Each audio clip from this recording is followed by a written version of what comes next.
Praise the lord. ప్రార్థన చేద్దాం. ప్రార్థన చేసి కూడికి ప్రారంభం. మహోన్నత నామం కలిగిన మా పరమ తండ్రి, శ్రేష్టమైన ఉన్నతమైన ఘనమైన నామానికి వందనాలు. మరొకసారి ఈ సమయాన్ని మీరు మాకు ఇచ్చి సజీవులుగా ఆరోగ్యవంతులుగా మమ్మల్ని అందరినీ కూడా ఉంచి మీ నామాన్ని స్తుతించి కనపరిచి ఆరాధించడానికి మీరు చేసిన సహాయం కొరకు నీకు వందనాలు ప్రభా. మరొకసారి మీ పాటలు పాడుచున్న చక్కటి స్వరాలను మీరు అనుగ్రహించండి. స్తుతించి ఉండగా నీ శక్తితో నింపి మీ వాక్యం ద్వారా మా అందరితో కూడా మాట్లాడి మమ్మల్ని అందరినీ బలపరచగలని నమ్మి ప్రార్థిస్తాను. ఆయా ప్రాంతాల్లో బిడ్డలందరూ ఉండి ప్రభు నీ సన్నిధి కలిగి ఉంటుండగా నీ కృప చేత బిడ్డలు మీరు ఆవరించి నీ కాంతిని బిడ్డలపై ప్రకాశింపజేసి నీ కార్యాన్ని బిడ్డల జీవితంలో మీరు జరిగించమని అడుచు నీ కృప కలిగిన స్థలాలకు అప్పగించుకుంటూ యేసు పరిశుద్ధ నామమున అడుగుచున్న మా పరమ తండ్రి, ఆమేన్. 1-2 పాటలు పాడుకుని ప్రభు నామాన్ని మనం కనపరుద్దాం. స్తుతులు నీకే సుప్రభు, ప్రణుతులు నీకే సుప్రభు, మహిమా నీకే సుప్రభు, స్తుతి ఆరాధనా నీకే సుప్రభు. స్తుతులు నీకే సుప్రభు, ప్రణుతులు నీకే సుప్రభు, మహిమా నీకే సుప్రభు, స్తుతి ఆరాధనా నీకే సుప్రభు. ఆమేన్ హల్లెలూయా, ఆమేన్ హల్లెలూయా, ఆమేన్ హల్లెలూయా, ఆమేన్ హల్లెలూయా. స్తుతులు నీకే సుప్రభు, ప్రణుతులు నీకే సుప్రభు, మహిమా నీకే సుప్రభు, స్తుతి ఆరాధనా నీకే సుప్రభు. ప్రేమ చూపావు మా ఎడల నీవు, కరుణ చూపావు మా ఎడల నీవు, జాలి చూపావు మా ఎడల నీవు, మము విడువక ఎడబాయక త్రోసివేయక దాటి వెళ్ళక.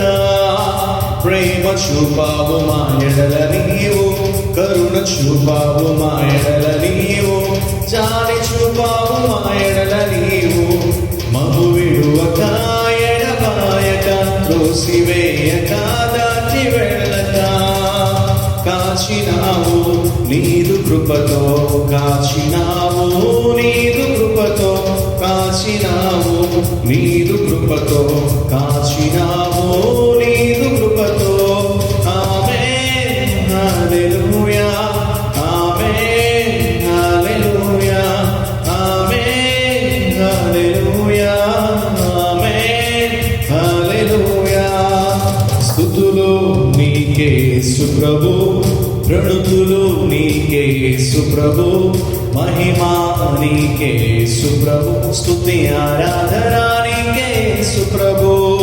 శ్రమలు తీర్చావు మా చేయి విడువక, స్వస్థపరిచావు మా చేయి విడువక, ఆదరించావు మా చేయి విడువక, మము విడువక ఎడబాయక త్రోసివేయక దాటి వెళ్ళక. శ్రమలు తీర్చావు మా చేయి విడువక, స్వస్థపరిచావు మా చేయి విడువక, ఆదరించావు మా చేయి విడువక, మము విడువక ఎడబాయక త్రోసివేయక దాటి వెళ్ళక. కాచినావు నీదు నీడలో, కాచినావు నీదు నీడలో, కాచినావు నీదు నీడలో, కాచినావు నీదు నీడలో. ఆమేన్ హల్లెలూయా, ఆమేన్ హల్లెలూయా, ఆమేన్ హల్లెలూయా, ఆమేన్ హల్లెలూయా. స్తుతులు నీకే సుప్రభు, ప్రణుతులు నీకే సుప్రభు, మహిమా నీకే సుప్రభు, స్తుతి ఆరాధనా నీకే సుప్రభు. స్తుతులు నీకే సుప్రభు, ప్రణుతులు నీకే సుప్రభు, మహిమా నీకే సుప్రభు, స్తుతి ఆరాధనా నీకే సుప్రభు. తట్టి లేపావు మము నీవు మరువక, ప్రోత్సహించావు మము నీవు మరువక, కృపను చూపావు మము నీవు మరువక, మము విడువక ఎడబాయక త్రోసివేయక దాటి వెళ్ళక. తట్టి లేపావు మము నీవు మరువక, ప్రోత్సహించావు మము నీవు మరువక, కృపను చూపావు మము నీవు మరువక, మము విడువక ఎడబాయక త్రోసివేయక దాటి వెళ్ళక. కాచినావు నీదు కృపతో, కాచినావు నీదు కృపతో, కాచినావు నీదు కృపతో, కాచినావు నీదు కృపతో. ఆమేన్ హల్లెలూయా, ఆమేన్ హల్లెలూయా, ఆమేన్ హల్లెలూయా, ఆమేన్ హల్లెలూయా. స్తుతులు నీకే సుప్రభు, ప్రణతులు నీకే సుప్రభు, మహిమా నీకే సుప్రభు, స్తుతి ఆరాధన నీకే సుప్రభు. స్తుతులు నీకే సుప్రభు, ప్రణతులు నీకే సుప్రభు, మహిమా నీకే సుప్రభు, స్తుతి ఆరాధన నీకే సుప్రభు. ఆమేన్ హల్లెలూయా, ఆమేన్ హల్లెలూయా, ఆమేన్ హల్లెలూయా, ఆమేన్ హల్లెలూయా, ఆమేన్ హల్లెలూయా, ఆమేన్ హల్లెలూయా, ఆమేన్ హల్లెలూయా, ఆమేన్ హల్లెలూయా. హల్లెలూయా. మరొక పాట మనం పాడదాం. మరొక పాట పాడుకున్న తర్వాత కొద్దిసేపు ఆరాధన చేసుకుంటాం. దేవా యెహోవా నాకు చాలినవాడా, దేవా యెహోవా నాకు చాలినవాడా, దేవా యెహోవా నాకు చాలినవాడా. నడి సంద్రంలో తుఫాను ఎగసినప్పుడు నీవుంటివి యేసయ్యా, ఒక్క మాటతో తుఫాను ఆగెను, నీ మాట చాలును యేసయ్యా.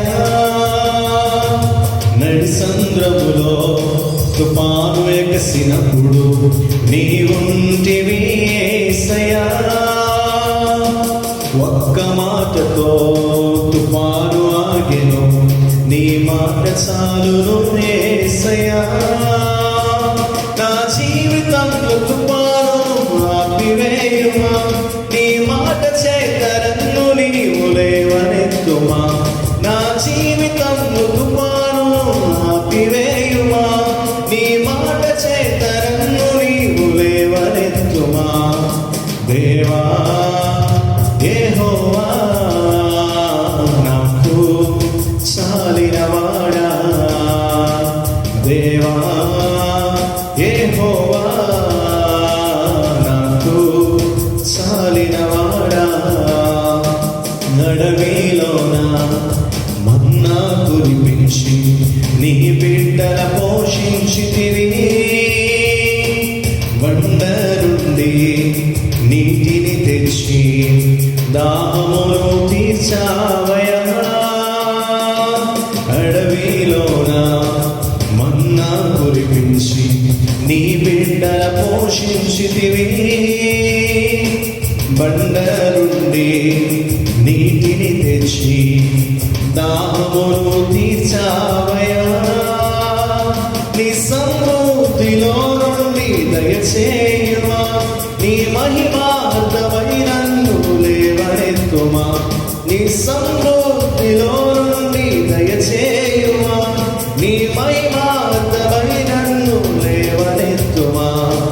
దేవా యెహోవా నాకు చాలినవాడా, దేవా యెహోవా నాకు చాలినవాడా, దేవా యెహోవా నాకు చాలినవాడా.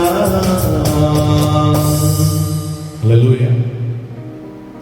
మోకరించగలిగిన మోకరించనే లేనివారు అలాగే కళ్ళు మూసుకుని ప్రభు నామాన్ని స్తుతించాల్సిందిగా తెలియజేస్తున్న ఒక విషయం మనందరం కలిసి ప్రభు నామాన్ని స్తుతిద్దాం. కొద్దిసేపు మనందరం కలిసి ప్రభుని ఆరాధన చేసి ఆయన నామాన్ని ఘనపరుద్దాం. ప్రభువానికి స్తోత్రాలు. పరిశుద్ధుడా పరిశుద్ధుడు పరిశుద్ధుడు పరిశుద్ధులని కొనియాడబడుతున్న మా దేవానికి స్తోత్రాలు. పరిశుద్ధుడా గొప్ప దేవానికి స్తోత్రాలు ప్రభా. ఆరాధనకు యోగ్యుడా సర్వశక్తిమంతుడానికి స్తోత్రాలు చెల్లిస్తున్నాం ప్రభా. కృప కలిగిన మా తండ్రి నీకే వందనాలు. ప్రేమ కలిగిన మా ప్రభువానికి స్తోత్రాలు. అయానికి కృతజ్ఞతాస్తుతులు చెల్లిస్తున్నాం ప్రభా. ఈ సమయాన్ని మీరు మాకు ఇచ్చి ప్రభా మేమందరం నేను ఘనపరచగలిగినట్లుగా ప్రభా మమ్మల్ని బలపరుచున్నందులకే నీకే వందనాలు చెల్లిస్తున్నాం. మాకు తోడైనందులకే నీకే స్తోత్రాలు చెల్లిస్తున్నాం ప్రభా. ఓ పరిశుద్ధుడా నీకే స్తోత్రాలు స్తోత్రాలు స్తోత్రాలు ప్రభా నీకే స్తోత్రాలు. ఒక నిమిషం మనందరము ప్రభు నామాన్ని స్తుతిద్దాం. ఆయన గొప్ప చేద్దాం, ఆయన హెచ్చిందాం. నీకే స్తోత్రాలు ప్రభా. ఓహ్ నువ్వు నా పట్ల చూపిన కృప కొరకే నీకు వందనాలు ప్రభా. మీరు మాకు తోడైనందుకు నీకు స్తోత్రాలు చెల్లిస్తున్నాం ప్రభా. మీరు మా పట్ల చేసిన మేలుకు ప్రతికేమి చెప్పినారు మేము తీర్చలేము ప్రభా. నిత్యము నీతో ఉండుట తప్ప, నిత్యము నీ పాదముల చెంత చేరి నేను స్తుతించుట తప్ప ప్రభా నేను నాన్న మేము తెరచలేము. మనస్ఫూర్తిగా నేను స్తుతిస్తున్నాను, నేను కొనియాడుతున్నాను, నేను హెచ్చిస్తున్నాను, నేను ఘనపరుస్తున్నాను ప్రభా. నీకు స్తోత్రాలు. యేసయ్యానికి వందనాలు, నీకు స్తోత్రాలు స్తోత్రాలు స్తోత్రాలు. కృష్ణ మనందరం మనస్ఫూర్తిగా ఆయన సన్నిధిలో మనం ఆయన నామాన్ని కొనియాడదాం. పాపాల ఊబిలో పడి ఉన్న నన్ను నీ ప్రేమతో నన్ను లేపావయ్యా. పాపాల ఊబిలో పడి ఉన్న నన్ను నీ ప్రేమతో నన్ను లేపావయ్యా. ఏ తోడు లేని నాకు నా తోడుగా నిలిచావయ్యా. ఏ తోడు లేని నాకు నా తోడుగా నా అండగా నీవు నిలిచావయ్యా. యేసయ్యా యేసయ్యా యేసయ్యా యేసయ్యా యేసయ్యా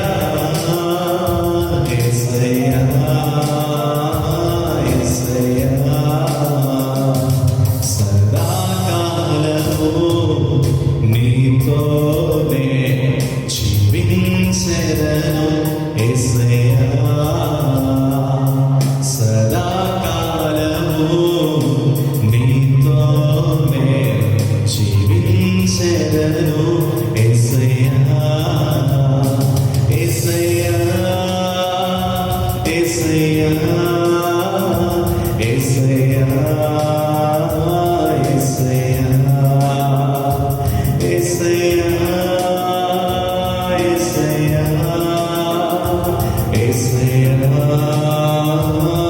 యేసయ్యా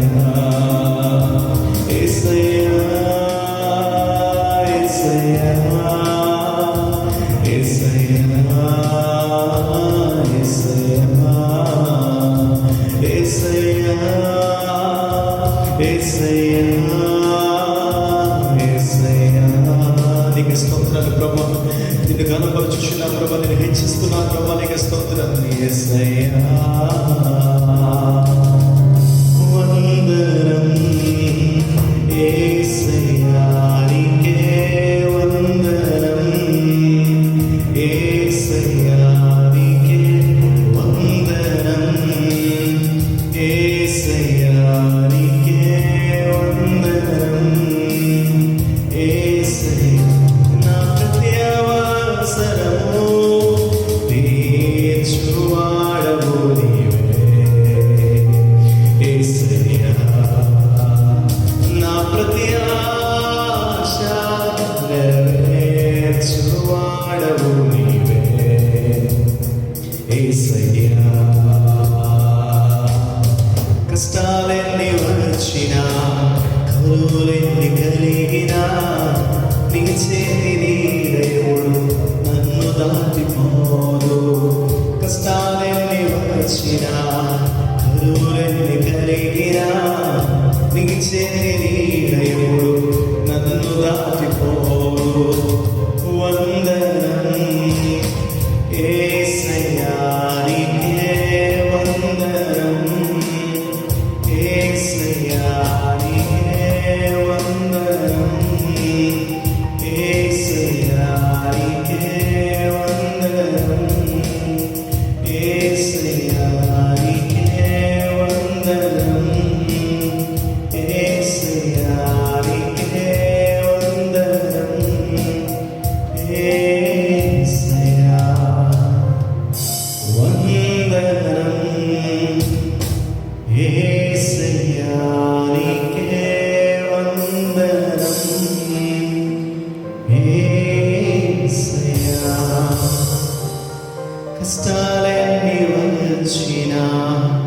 కరువులెన్ని కలిగినా నీ చేతి నీడ ఎప్పుడు నన్ను దాటిపోదు.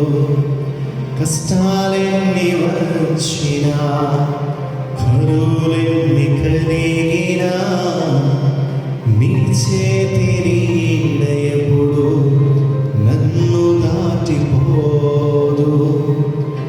వందనం యేసయ్యా నీకే వందనం, యేసయ్యా నీకే వందనం, యేసయ్యా. మహోన్నత నామమున ప్రభు తండ్రి, నీ శక్తి కలిగిన శ్రేష్టమైన ఉన్నతమైన నామానికి స్తోత్రం చెల్లిస్తున్నాను ప్రభా. మరొకసారి సమయం ముందు మేమందరము కలిసి నిన్ను ఆరాధించడానికి, ఇంతవరకు నేను గణపరిచి ప్రభు నీ నామాన్ని హెచ్చించి గణపరచడానికి ప్రభా మీరు ఇచ్చిన కృప కొరకు నీకు వందనాలు చెల్లిస్తున్నాను. మా ముందున్న సమయం అంతటి కూడా నీ చేతులకు అప్పగిస్తూ మీరు కృప చూపించిన కార్యాన్ని మా జీవితంలో మీరు జరిగించండి. యేసు పరిశుద్ధ నామమున ప్రార్థించుకుంటూ వేడుచున్నాం మా పరమ తండ్రి, ఆమేన్. ప్రార్థన చేసి వాక్యం ధ్యానం. పరిశుద్ధుల ప్రేమ కలిగిన తండ్రి నామాన్ని పొందనాలు. ఇంతవరకు మీరు జరిగించిన ఆరాధన కొరకు మనసారి నేను స్తుతిస్తూ ఇక్కడ నిలబడి నా వల్ల ఉపయోగం ఒకటి లేదు. ప్రసల్ని వారి పని ప్రభా మీరు మాత్రమే మాట్లాడి మీ నామానికి మహిమ తెచ్చుకుని మీ కార్యాన్ని జరిగించమని అడుచు ప్రతి ఒక్కరితో మాట్లాడి సహాయం చేయమని యేసు పరిశుద్ధ నామమున అడుగుచున్నాం మా పరమ తండ్రి, ఆమేన్. కొద్దిసేపు మనందరము కలిసి దేవుని వాక్యాన్ని ధ్యానించుకుని వెళదాం. గడిచిన దినాల్లో కూడా కొన్ని విషయాలు మీతో మాట్లాడుతూ వచ్చాను. ఈ సమయం ముందు మరొకసారి ప్రభు మనతో మాట్లాడడానికి ఇష్టపడుతున్నాడు కనుక గ్రంథాలను తిరుగుతాం. ఈ రోజు నుంచి ఒక పుస్తకాన్ని మనందరము కూడా ఒక క్రమమైన రీతిలో ధ్యానించుకుంటూ వెళదాం. మార్కు సువార్తను మనం మార్కు సువార్తను కొద్దిసేపు మనందరము కూడా ఆలోచించి ఇందులో అనేకమైన విషయాల్లో దేవుడు దాల్చిన ప్రతి విషయాన్ని కూడా వచనం నుంచి వచ్చిన వరకు ప్రతిదీ కూడా మనం ఆలోచించుకుంటూ ధ్యానించుకుంటూ ఇందులో మనం నేర్చుకోవాల్సిన ఆత్మీయ పాఠాలు నేర్చుకుంటూ మన జీవితానికి అవలంబించుకుంటూ దేవునికి మరింత దగ్గరగా సాగిపోవాలని భావిస్తా ఉన్నాను. కొద్దిసేపు మనందరం కూడా గ్రంథాలను తెరిచి మార్కు సువార్త పొందాం. దీనికోసమైన పరిచయం నేను చేసిన తర్వాత ఇందులోంచి కొన్ని విషయాలు నేను చెప్పడానికి నేను ఇష్టపడుతున్నాను. మార్కు సువార్త 4 సువార్తలలో కూడా మొట్టమొదటిగా రాయబడింది. 4 సువార్తలలో మనకి కనపడుతూ ఉంటే మత్తయి, మార్కు, లూకా, యోహాను 4 కనపడుతూ ఉంటాయి. మొట్టమొదటిగా రాయబడిన సువార్తగా పండితులందరూ కూడా తెలియజేస్తూ ఉంటారు. అయితే కొన్ని విషయాలు అందులోంచి మనం ఆలోచించుకుంటూ వెళ్ళాలంటే ప్రాముఖ్యంగా కొన్ని సువార్తలు కొద్ది మందికి రాయబడింది. కొన్ని యూదులకు రాయబడితే మార్కు సువార్త ప్రాముఖ్యంగా రోమీలకు రాయబడింది. అందుకోసమే మార్కు ఏ విషయాన్ని రాసినా కూడా చాలా ప్రత్యేకంగా వాళ్ళకి అర్థమయ్యే రీతిలో రాసుకుంటూ రావడం ఈ పుస్తకంలో మనం గమనించగలుగుతాం. మార్క్ వాస్తవమైన అతని పేరు జాన్ మార్క్ అని రాయబడి ఉంటుంది. జాన్ మార్క్ అని చెప్పేసి మనం జాగ్రత్తగా గ్రంథంలో చూడొచ్చు. అపోస్తలుల కార్యములు 12వ అధ్యాయానికి వెళ్ళగలిగితే అందులో మనకు కనబడుతుంటుంది. జాన్ మార్క్ అని చెప్పేసి అతని పేరు అక్కడ రాయబడడం మనం గమనించగలుగుతాం. వాస్తవంగా మార్కు అనే శిష్యుడు, మార్క్ అనే ఈ వ్యక్తి పేతురుకు శిష్యుడిగా కనపడుతూ ఉంటాడు. పేతురు వెనక డిసైపుల్గా అతను కనపడుతూ ఉంటాడు. అయితే దేవునితో పాటు తిరిగి అనేక మందికి స్వార్థ ప్రకటించడంలో శిష్యులందరికీ కూడా సహకరించి అనేక మందిని దేవుని వైపు తిప్పిన సాధనంగా ఇతని జీవితం ఉండడం, ఇతని జీవిత చరిత్రలో మనం గమనించవచ్చు. ఈ విషయాలన్నీ కూడా నేను ఎందుకు తెలియజేస్తానంటే అపోస్తలుల కార్యములు 15వ అధ్యాయంలో కూడా ఇతని కోసమైన సందర్భం మనకు కనపడుతూ ఉంటుంది. పౌలు, బర్నబా వీళ్ళిద్దరూ కూడా మాట్లాడుకుంటూ ఉన్నప్పుడు అపోస్తలుల కార్యములు 15వ అధ్యాయంలో మీకు నేను చెప్తూ వచ్చినప్పుడు చెప్పాను. పౌలు శీలను తీసుకుని సెపరేట్ అయిపోవడం, అటు తర్వాత బర్నబా మార్కును తీసుకుని సెపరేట్ అవ్వడం మనం గమనించవచ్చు. మార్కు చేసిన చిన్న తప్పిదాన్ని బట్టి అలా జరిగితే వీళ్ళు పరిచర్లో మార్కును కూడా బలపరిచినట్లుగా మనం చూడొచ్చు.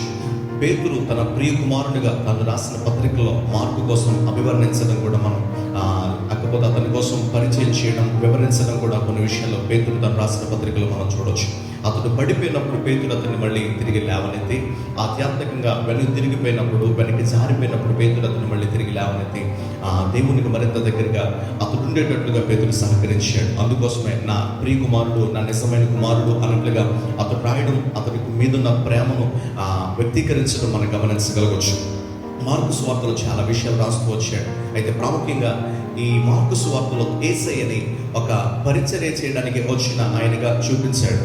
ఒక్కొక్క సువార్త యేసయ్యను ఒక్కొక్కలాగా చూపిస్తూ ఉంటే వాస్తవంగా మార్కు సువార్త పరిచారకుడిగా యేసయ్యను పరిచయం చేసింది. పరిచర్య చేసేవాడిగా యేసయ్యను చూపించుకుంటూ రావడం మన గ్రంథంలో చూడొచ్చు.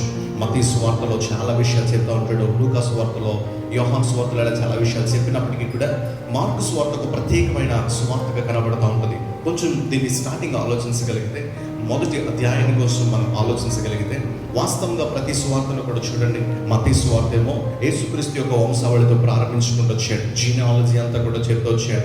వంశావళి ఏంటో, వెనకాల ఎవరు ఉన్నారో, ఏ వంశంలో నుంచి ఆయన వచ్చాడో స్టార్ట్ చేసుకుంటూ వచ్చాడు. లూకా సువార్తకు వెళ్ళగలిగితే, లూకా సువార్తలో యోహాను కోసమైన విషయాలు ఇచ్చి, అటు తర్వాత ఆయన పుట్టక మునుపు ఉన్న విషయాలన్నీ కూడా రాసుకుంటూ వచ్చాడు. వాస్తవంగా మనిషి కుమారుడిగా చూపించడానికి చేసిన ప్రయత్నం మనకు కనబడుతుంది.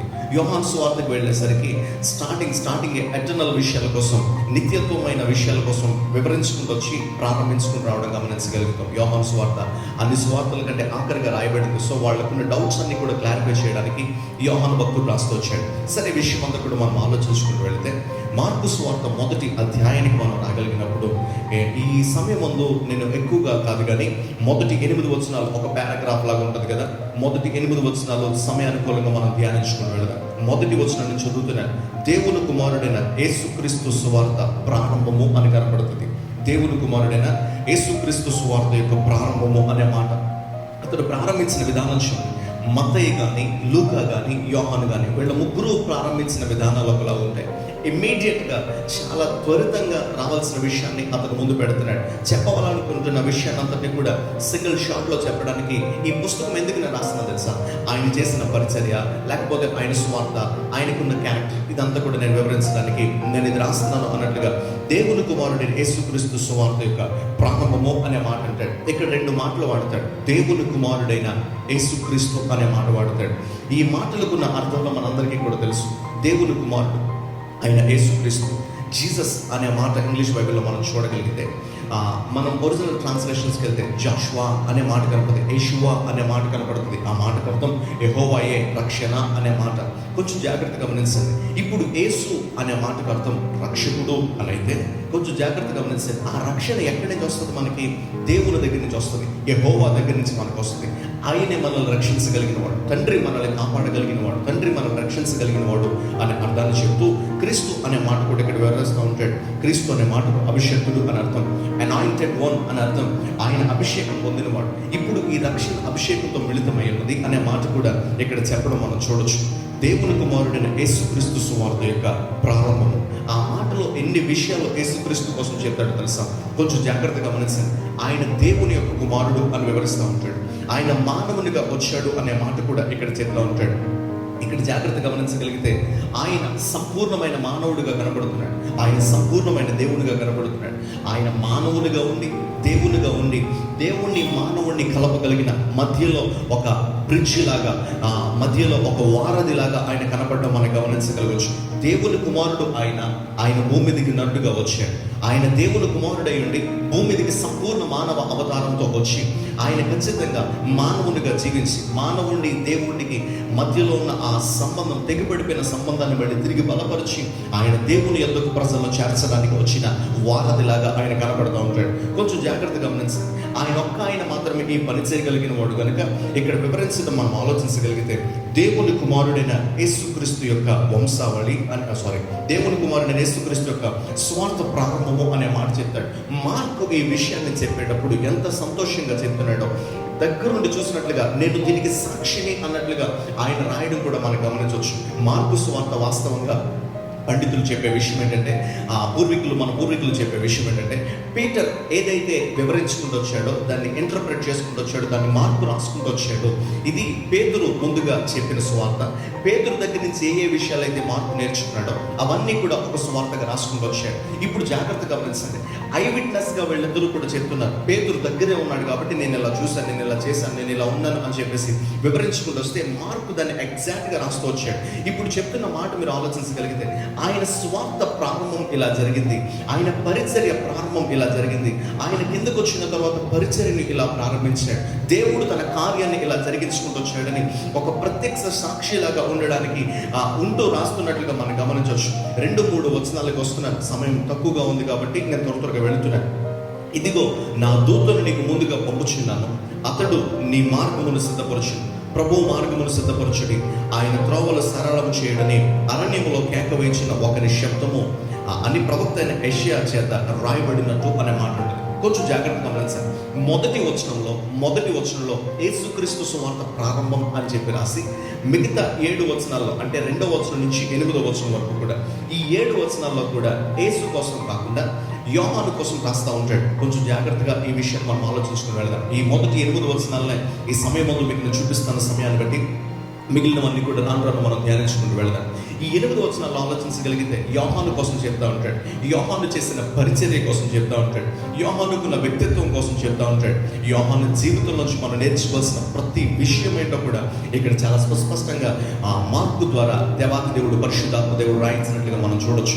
ఇక్కడ చూడండి 2-3 వచనాల్లో ప్రవచనం అనేది కనబడుతూ ఉంటుంది, జరగబడిన విషయం లేకపోతే చెప్పబడిన విషయం అనేది కనబడుతుంటుంది, ఆల్రెడీ ప్రవక్తలో ప్రవచించిన విషయం కనబడుతూ ఉంటుంది.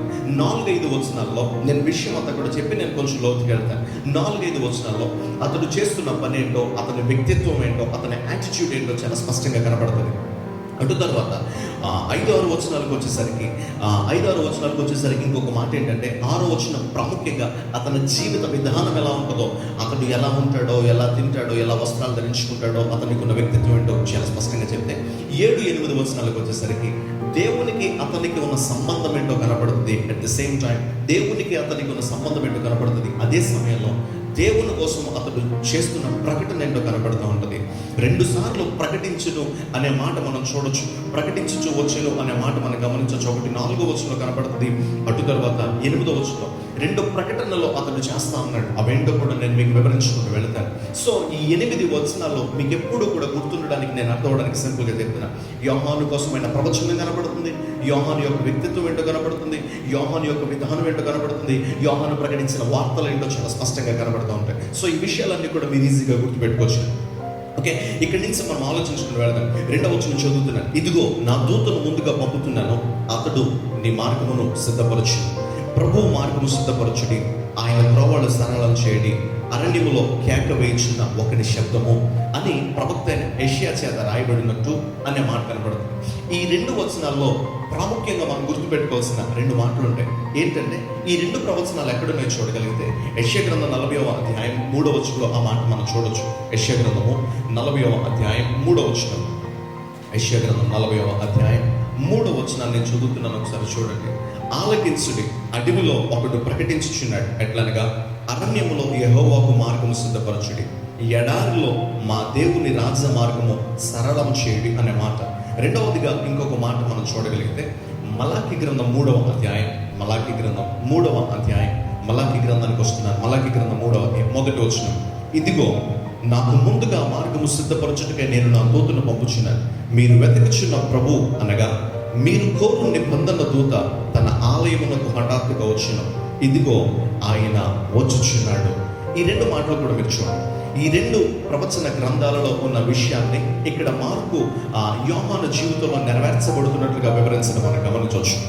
యోహాను కోసం ఇవి రాయబడినట్లుగా ఇవి నెరవేరుతున్నట్లుగా గమనించవచ్చు. ఒకటి ప్రవచనం కనబడుతుంది, 2 అదే వచనాల్లో నెరవేర్పు అనేది కూడా కనబడుతుంది.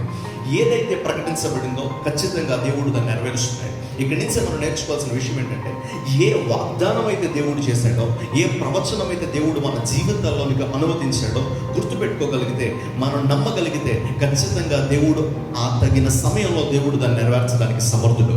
ఖచ్చితంగా మనం ఆరాధిస్తున్నవాడు నెరవేర్చగలిగిన సామర్థ్యం కలిగిన వాడు. ఏ ప్రవచనం అయితే యోహాను కోసం ప్రకటించబడిందో ఖచ్చితంగా దాని నెరవేర్పును కూడా అదే వచనాల్లో మనం ఈ మార్కు సువార్తలో మనం గమనించవచ్చు. ప్రతి సువార్తలలో కూడా ఆ యోహాను కోసమైన ఆ ప్రకటన చిన్నగా విషయం మనకు కనబడుతూ ఉంటుంది. మత్తయి సువార్త, మార్కు సువార్త, లూకా సువార్తలో ప్రాముఖ్యంగా మనకి విషయాలన్నీ కూడా కనబడడం మనం గమనించవచ్చు. ఇక్కడ 2 మాటలు మనం గుర్తుపెట్టుకోవాలి. ఇదిగో నా దూతను నీకు ముందుగా పంపుచున్నాను. 2వది ప్రభు మార్గమును సిద్ధపరచడి, ఆయన త్రోవలను సరళము చేయడని అరణ్యములో కేక వేయించిన శబ్దము వినపడుతున్నది అని చెప్పి ఈ 2 విషయాలు గుర్తుపెట్టుకోండి. ఒకటి, ముందుగా దేవుడు పంపుతున్నాడంట ఆయన మార్గమును సిద్ధపరచడానికి ముందుగా ఒక వ్యక్తిని పంపించడం మనం గమనించవచ్చు. ఒకటి సిద్ధపరచడం అనే మాట గుర్తుపెట్టుకోవాలి. 2వది ఇంకొక మాట, త్రోవలు సరళం చేయడు అని అరణ్యములో కేక వేయుచున్న ఒకరి శబ్దము. అంటే మార్గమును సిద్ధం చేయండి. ఇదిగో రాజు వస్తున్నాడు, ఇదిగో దేవుని కుమారుడు వస్తున్నాడు, ఇదిగో దేవుడు అతి త్వరగా వస్తున్నాడు అని చెప్పి ఒక స్వరం వినపడడం కూడా. ఈ రెండు విషయాలు గుర్తుపెట్టుకోండి. యోహాను మీద ఉన్న మెయిన్ రెస్పాన్సిబిలిటీ ఏంటో, యోహాను మీద ఉన్న గొప్ప బాధ్యత ఏంటో మనకి ఇక్కడ స్పష్టంగా అర్థమవుతుంది. ఒకటి ఏంటయ్యా అంటే, ఒకటి మార్గాన్ని సిద్ధపరచడం, రెండు ఆయన కొరకైన విషయాలను ప్రకటించడం, ఆయన కొరకైన మార్గమును సిద్ధం చేసుకుంటూ దేవుడు అతి త్వరగా రాబోతున్నాడు అని చెప్పి ప్రకటన చేయడం. గుర్తుపెట్టుకోండి, ఖచ్చితంగా బైబిల్ మనకి సెలవిస్తున్న మాట ఏంటో తెలుసా? రక్షించబడిన కేవలం యోహాను మీద మాత్రమే కాదు, రక్షించబడి దేవుని బిడ్డలుగా మార్చబడిన ప్రతి ఒక్కరి మీద కూడా దేవుడి బాధ్యత నుంచి ఏంటో తెలుసా? ఒకటి, ఆయన రాకడ కొరకు మన మార్గమును సిద్ధపరచు వారమై ఉండాలి. నెంబర్ 2, మనం చేయవలసిన పని ఆయన కొరకు ప్రతి ఒక్కరికి ప్రకటించు వారమై ఉండాలి. ఈ రెండు విషయాలు గుర్తుపెట్టుకోండి. ఒకటి ప్రిపరేషన్, రెండు ప్రొక్లమేషన్. ఈ రెండు కూడా ఖచ్చితంగా మనం చేయవలసిన వారమై మనం ఉన్నామని చెప్పి బైబిల్ మనకి సెలవిస్తుంది. యోహాను జీవితం నుంచి మనం నేర్చుకోగలిగిందే, తనకు అప్పగించబడిన పనిని ఈ రెండింటిని కూడా చాలా నమ్మకంగా చేస్తూ వచ్చాడు. దేవుని కొరకైన మార్గాన్ని సిద్ధపరుస్తూ వస్తున్నాడు. దేవుని కొరకు అనేక మంది ఆ మార్గములోనికి రాగలిగినట్లుగా మార్గమును సిద్ధపరుస్తూ ఉంటాయి. దేవుడు వచ్చి తన పరిచర్యను జరిగించగలిగినట్లుగా మార్గాన్ని సిద్ధపరుస్తుంటాయి. ఈ మాట మీరు గుర్తుపెట్టుకోండి. దేవుడు వస్తాడు, ఆయన వచ్చి తన కార్యాన్ని జరిగిస్తాడు. ఆయన వచ్చి తన కార్యమును జరిగించక ముందు గ్రౌండ్ అంతా కూడా సిద్ధపరచవలసిన బాధ్యత యోహాను మీద పెట్టబడింది. దేవుడు అట్టి రీతిగా అతన్ని ఎన్నుకున్నాడు. ఈరోజు నిన్ను నన్ను దేవుడు అలాగనే నియమించాడు, అలాగనే ఏర్పాటు చేసుకున్నాడు. ఆయన తన కార్యము చేయడానికి సిద్ధంగా ఉన్నాడు. ఆయన తన పని చేయడానికి సిద్ధంగా ఉన్నాడు. అయితే నువ్వు ఎవరి కోసం ప్రార్థన చేస్తున్నావు నాకు తెలియదు, నువ్వు ఏ విషయం కోసం ప్రార్థన చేస్తున్నావు నాకు తెలియదు, నువ్వు ఏ విషయం కోసం దేవుని సన్నిధిలో అడుగుతున్నావు నాకు తెలియదు. నిశ్చయముగా దేవుని వాక్యం చెప్తోంది, ఆయన తన కార్యము చేయడానికి సంసిద్ధుడై ఉన్నప్పుడు ఆయన కార్యము కొరకు ముందుగా మార్గమును సిద్ధపరచవలసిన బాధ్యత నీ మీద నా మీద ఉంది. నువ్వు నీ కుటుంబీకుల కోసం ప్రార్థన చేస్తూ ఉండొచ్చు, లేకపోతే నీ కుటుంబీకులు మారాలన్న ఆశ నీలో ఉండుండొచ్చు. నాకు ఇలాంటి కోరిక ఉంది ప్రభా, దీన్ని తీర్చు ప్రభా అన్న ఆలోచన, అన్న అభిలాష నీకుంటూ ఉండొచ్చు.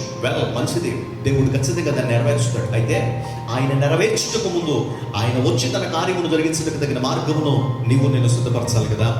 నేను సిద్ధపరచాలి కదా. మీకు అర్థమవడానికి చెప్తా. నేను ఒక ఆయన కోసం, ఒక ఆయన మారాలని నేను ఆశపడుతున్నాను, లేకపోతే నా కుటుంబంలో ఎవరు ఉన్నారో నా కుటుంబీకులు మారాలని చెప్పి నేను ఆశపడుతూ ఉన్నాను. అయితే జాగ్రత్తగా గమనించాలి, నా ఆశ దేవునికి తెలుసు. దేవుడు ఖచ్చితంగా వాళ్ళని మార్చడానికి సమర్థుడు కూడా.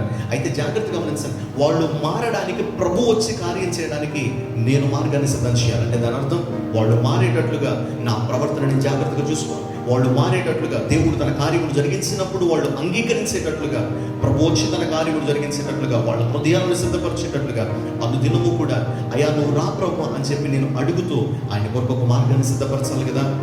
ఆయన స్తుతించగలగాలి కదా, ఆయన దగ్గర విజ్ఞాపన చేయగలగాలి కదా. నేను ఒక చిన్న ఎగ్జాంపుల్ నేను చెప్తున్నానంటే, నువ్వు ఏ విషయం కోసం అడుగు మిత్రమా, నువ్వు ఆరోగ్యం పరిస్థితి అడుగుతావో, నీ కుటుంబంలో పరిస్థితి అడుగు, సంథింగ్ ఏది అడుగుతావో అది అడిగినప్పుడు దేవుడు చేయడానికి వస్తాడు. అయితే ఆయన రావడానికి మార్గమును సిద్ధపరచగలిగేదాన్ని ఉండాలి. ఎలా సిద్ధపరచాలి సార్? ప్రార్థన ద్వారా నువ్వు మార్గాన్ని సిద్ధపరచగలుగుతావు. నువ్వు స్తుతించడం ద్వారా ఆయన నీ దగ్గరికి రావడానికి మార్గాన్ని సిద్ధపరచగలుగుతావు. నువ్వు దేవుని వాక్యాన్ని ధ్యానించి ఆయన సన్నిధిలో కనిపెట్టి ప్రభువా నా జీవితాన్ని చేతిలో పెడుతున్నానని ఆయనకు అప్పగించుకున్నట్టు ద్వారా దేవుని కార్యము కొరకు నువ్వు సిద్ధపరచుకున్నదాన్ని అవుతావు. నువ్వు సిద్ధపరచుకున్నవాడు అవుతావు. ఇవాళ జాగ్రత్తగా ఆలోచించి రెండవది ఇక్కడ కనబడుతుంది, ఆయన ప్రొక్లైమ్ చేస్తూ ఉన్నాడు, ప్రకటిస్తూ ఉన్నాడు, ఆయన విషయాలు చెప్తా ఉన్నాడు. అరణ్యంలో ఒక శబ్దం వినపడుతుంది, అరణ్యంలో ఒక శబ్దం వినపడుతుంది, దేవుడు వస్తూ ఉన్నాడు, అతి త్వరగా ఆయన వస్తూ ఉన్నాడు, మీరు సిద్ధపడండి అని చెప్పి ఆయన మార్గమును ఏర్పాటు చేసుకుని ఒక స్వరం వినిపించడం. దేవుడు మన మీద పెట్టిన బాధ్యత కూడా అదే. ప్రాముఖ్యంగా సంఘ బిడ్డల మీద దేవుడు పెట్టిన బాధ్యత అదే. అపోస్తుడైన పౌలు తిమోతితో చెప్తాడు ఈ మాట. చూడండి ఒకసారి. అపోస్తుడైన పౌలు తిమోతికి ఒక పత్రిక రాస్తూ 2వ పత్రికలో ఈ మాట చెప్తాడు. 2వ అధ్యాయం తిమోతి పత్రికలో కొంచెం జాగ్రత్తగా గమనించగలిగితే 2వ అధ్యాయం 2వ వచనాన్ని చదువుతున్నా. నీవు అనేక సాక్షులు ఎదుట నా వలన వెళ్ళిన సంగతులను ఇతరులకు బోధించుటకు సామర్థ్యము కలిగిన నమ్మకమైన మనుషులకు అప్పగించుము అనే మాట అంటాడు. పౌలు తిమోతితో చెప్తాడు ఈ మాట. నువ్వు ఇతరులకి బాధ్యతను అప్పగించు. దేవుడే బాధ్యతనైతే నీకు అప్పగించాడు, అది ఇతరులకు నువ్వు అప్పగించు. ఎలాంటి తెలుసా? సామర్థ్యము కలిగిన నమ్మకమైన మనుషులు. ఈ రోజున దేవుడు నిన్ను నమ్మి నీకు ఒక బాధ్యతను అప్పగించాడు, ఆయన కొరకు మార్గాన్ని సిద్ధం చేయడానికి, ఆయన కొరకు ప్రకటించడానికి. ఇది నీతో ఆగిపోవడానికి వీళ్ళ సామర్థ్యము కలిగిన నమ్మకమైన మనుషులకి ఇది ట్రాన్స్ఫర్ అవుతూ ఉండాలి. అయితే ఇప్పుడు మనం ఉన్న పరిస్థితుల బట్టి జాగ్రత్తగా మనం ఆలోచించగలిగితే, ఆ మార్గమును సిద్ధపరుస్తూ ఉన్నప్పుడు, ఆ ప్రకటన చేస్తూ ఉన్నప్పుడు జనులు వినే పరిస్థితులు లేకపోవచ్చు. యోహాను ఉన్న పరిస్థితి కూడా అలాంటిదే. జనులు వినే పరిస్థితి లేకపోయినప్పటికీ కూడా నమ్మకంగా నువ్వు ముందుకు వెళతా ఉండాలి, నమ్మకంగా నువ్వు దాన్ని ప్రకటిస్తూ ఉండాలి. ఇదే తిమోతి పత్రిక 4వ అధ్యాయం, ఇదే 2వ పత్రిక 4వ అధ్యాయం 2వ వచనం అంటాడు, ఎందుకంటే జాగ్రత్తగా విను తిమోతి, జనులు హితబోధను సహించరు, వాళ్ళు దొరద చెవులు గలవారై స్వకీయ దురాశలకు అనుకూలమైన బోధను వాళ్ళ కొరకు వాళ్ళు పోగు చేసుకుంటారు. దేవుడి కోసమైన వార్తలు వినే పరిస్థితులు ఉండరు. కాబట్టి అయినప్పటికీ కూడా నువ్వు ప్రకటించేవాడు ఉండాలి, అయినప్పటికీ కూడా నువ్వు జాగ్రత్త కలిగి ఉండాలి అనే విషయాన్ని చెప్తాడు. నేను కొంచెం ముందుకు చదువుకుంటూ వెళ్తున్నాను. మార్కు సువార్తకు మళ్ళీ మనం వద్దాం. మార్కు సువార్త 4-5 వచనాలను చదువుతున్నాను. జాగ్రత్త కొంచెం ఆలోచించాలి. మొదటి 2 వచనాల్లో, మొదటి 2-3 వచనాల్లో ఆయన కోసమైన ప్రవచనం కనపడుతూ ఉంటే ఆ ప్రవచనాన్ని బట్టి అతడు నేర్పించిన పాటలు మనం నేర్చుకుంటే 4-5 వచనాలు మళ్ళీ చదువుతున్న చూడండి. బాప్తిస్మిచ్చి యోహాను అరణ్యములో ఉండి పాప క్షమాపణ నిమిత్తము మారు మనస్సు విషయమైన బాప్తిసము ప్రకటించుచు వచ్చాను. అంతటా యూదయ దేశస్థులందరూ యెరూషలేము వారందరూ బయలుదేరి అతని యొద్దకు వచ్చి తమ పాపములను ఒప్పుకొనుచు యోర్దాను నదిలో అతని చేత బాప్తిసం పొందుచుండని. ఈ 2 వచనాలను కొద్ది ఎక్కువసేపు మనం ధ్యానించుకుని వెళ్దాం. శ్రద్ధగా ఈ మాటలు మీరు వింటూ రావాల్సిందిగా ప్రేమతో తెలియజేస్తున్నాను. 1 ప్రిపరేషన్ అని చెప్పొచ్చాను, సిద్ధపరిచాడు. 2 ప్రకటించాడు. ఈ 2 పనులు కూడా మనం చేయాలి. అట్ ద సేమ్ టైం అతని కోసం ఉన్న ప్రవచనం అనేది ఖచ్చితంగా దేవుడు నెరవేరుస్తున్నాడు. ఇక్కడ 4-5 వచనాల్లో యోహాను యొక్క వ్యక్తిత్వం, అతని కొన్ని యాటిట్యూడ్ అంతా కూడా చెప్తున్నాడు. చూడండి సార్, బాప్తిస్మిచ్చి యోహాను అరణ్యంలో ఉన్నాడు. 2 పాప క్షమాపణ నిమిత్తం మారు మనస్సు విషయమైన బాప్తిస్మము ప్రకటించి వచ్చాడు. అంతటా యూదయ దేశస్థులు, 2వది యెరూషలేము వారందరూ బయలుదేరి ఆయన దగ్గరికి వచ్చి, 2వదిగా వాళ్ళు పాపాలను ఒప్పుకుంటూ, 3వది నదిలో అతని చేత బాప్తిస్మము పొందుచుండరి అనే మాట కనపడుతుంది. ఇక్కడ కొంచెం జాగ్రత్తగా గమనించగలిగితే అతడు ప్రకటించిన విధానం కనపడుతూ ఉంటుంది. ఏం ప్రకటిస్తూ ఉన్నాడంట? మారు మనస్సు విషయమై ఆయన కొన్ని విషయాలు ప్రకటిస్తున్నాడు. మారు మనస్సు, ఈ మాట కొంచెం జాగ్రత్తగా ఆలోచించండి. రిపెంటెన్స్ అనే మాట కొంచెం జాగ్రత్తగా గమనించండి. మారు మనసు అనేది పాత నిబంధన గ్రంథం నుంచి కూడా మనకి ఆ పదం అనేది కనపడకపోవచ్చేమో కానీ విషయం మాత్రం, లేకపోతే అక్కడ కనపడుతున్న ఆ సందర్భం మాత్రం చాలా స్పష్టంగా మారు మనసు కోసం మనం ధ్యానిస్తూ వచ్చేవాళ్ళమే. అయితే కొంచెం గమనించండి, మారు మనసు అనే మాటకు పాత నిబంధనలో కానీ వాస్తవంగా ఇక్కడ రాస్తున్నప్పుడు వాళ్ళకుండే ఆలోచన ప్రకారం కొంచెం జాగ్రత్తగా ఆలోచించగలిగితే ఇప్పుడు మీకు అర్థమవడానికి చెప్తాను. ఒక మార్గం గుండా మీరు వెళ్ళిపోతున్నారు. మీకు ఇంకా సింపుల్గా అర్థమయ్యేలాగా చెప్పాలంటే, మీరు ఒక ఊరు వెళ్తున్నారట, ఆ ఊరు వెళ్ళే దారదిగా కానీ మీరు తెలియక వెళ్ళిపోతున్నప్పుడు కొంచెం దూరం వెళ్ళిందాకండి, కొంచెం ఎదరికి వెళ్ళిందాకండి ఎవరో మీకు కనపడితే మీకు అనుమానం వచ్చి, సార్ నేను పలానా ఊరు వెళ్ళాలనుకుంటున్నానండి, ఇలాగే నేను వెళ్ళేది అని అంటే, వెంటనే ఆయన ఒక మాట అంటాడు, అయ్యయ్యో మీరు వెళ్ళాల్సిన ఊరు ఇది కాదండి, మీరు వెళ్ళాల్సిన ఊరు ఇలా కాదు వెళ్ళాల్సింది, మీరు వేరొక మార్గము గుండా వెళ్ళాలి. మీరు చాలా దూరం వచ్చేసినట్టున్నారు, ఒక పని చేయండి, మీరు వెనక్కి తిరిగి వెళ్ళిపోయి పలానా టర్నింగ్ ఉంటుంది, ఆ టర్నింగ్ దగ్గర నుంచి వేరొక రైట్ టర్నో లేకపోతే లెఫ్ట్ టర్నో మీరు తీసుకుంటే కుడి వైపు కానీ ఎడమవైపు కానీ మీరు తిరిగితే సంథింగ్ ఏదో ఒక అడ్రస్ చెప్తా ఉంటాడు. ఈ విషయం ఎందుకు చెప్తున్నాను సార్, ఆల్రెడీ నువ్వు ఒక మార్గంలో వెళ్ళిపోతున్నావు, వాడు చెప్పాడు ఇలా కాదు అని చెప్పేసి వెంటనే అవునా పర్వాలేదులే ఇక్కడి నుంచి వెళ్ళిపోయి ఎదరికి తిరుగుతానులే అని అనడానికి కుదరదు.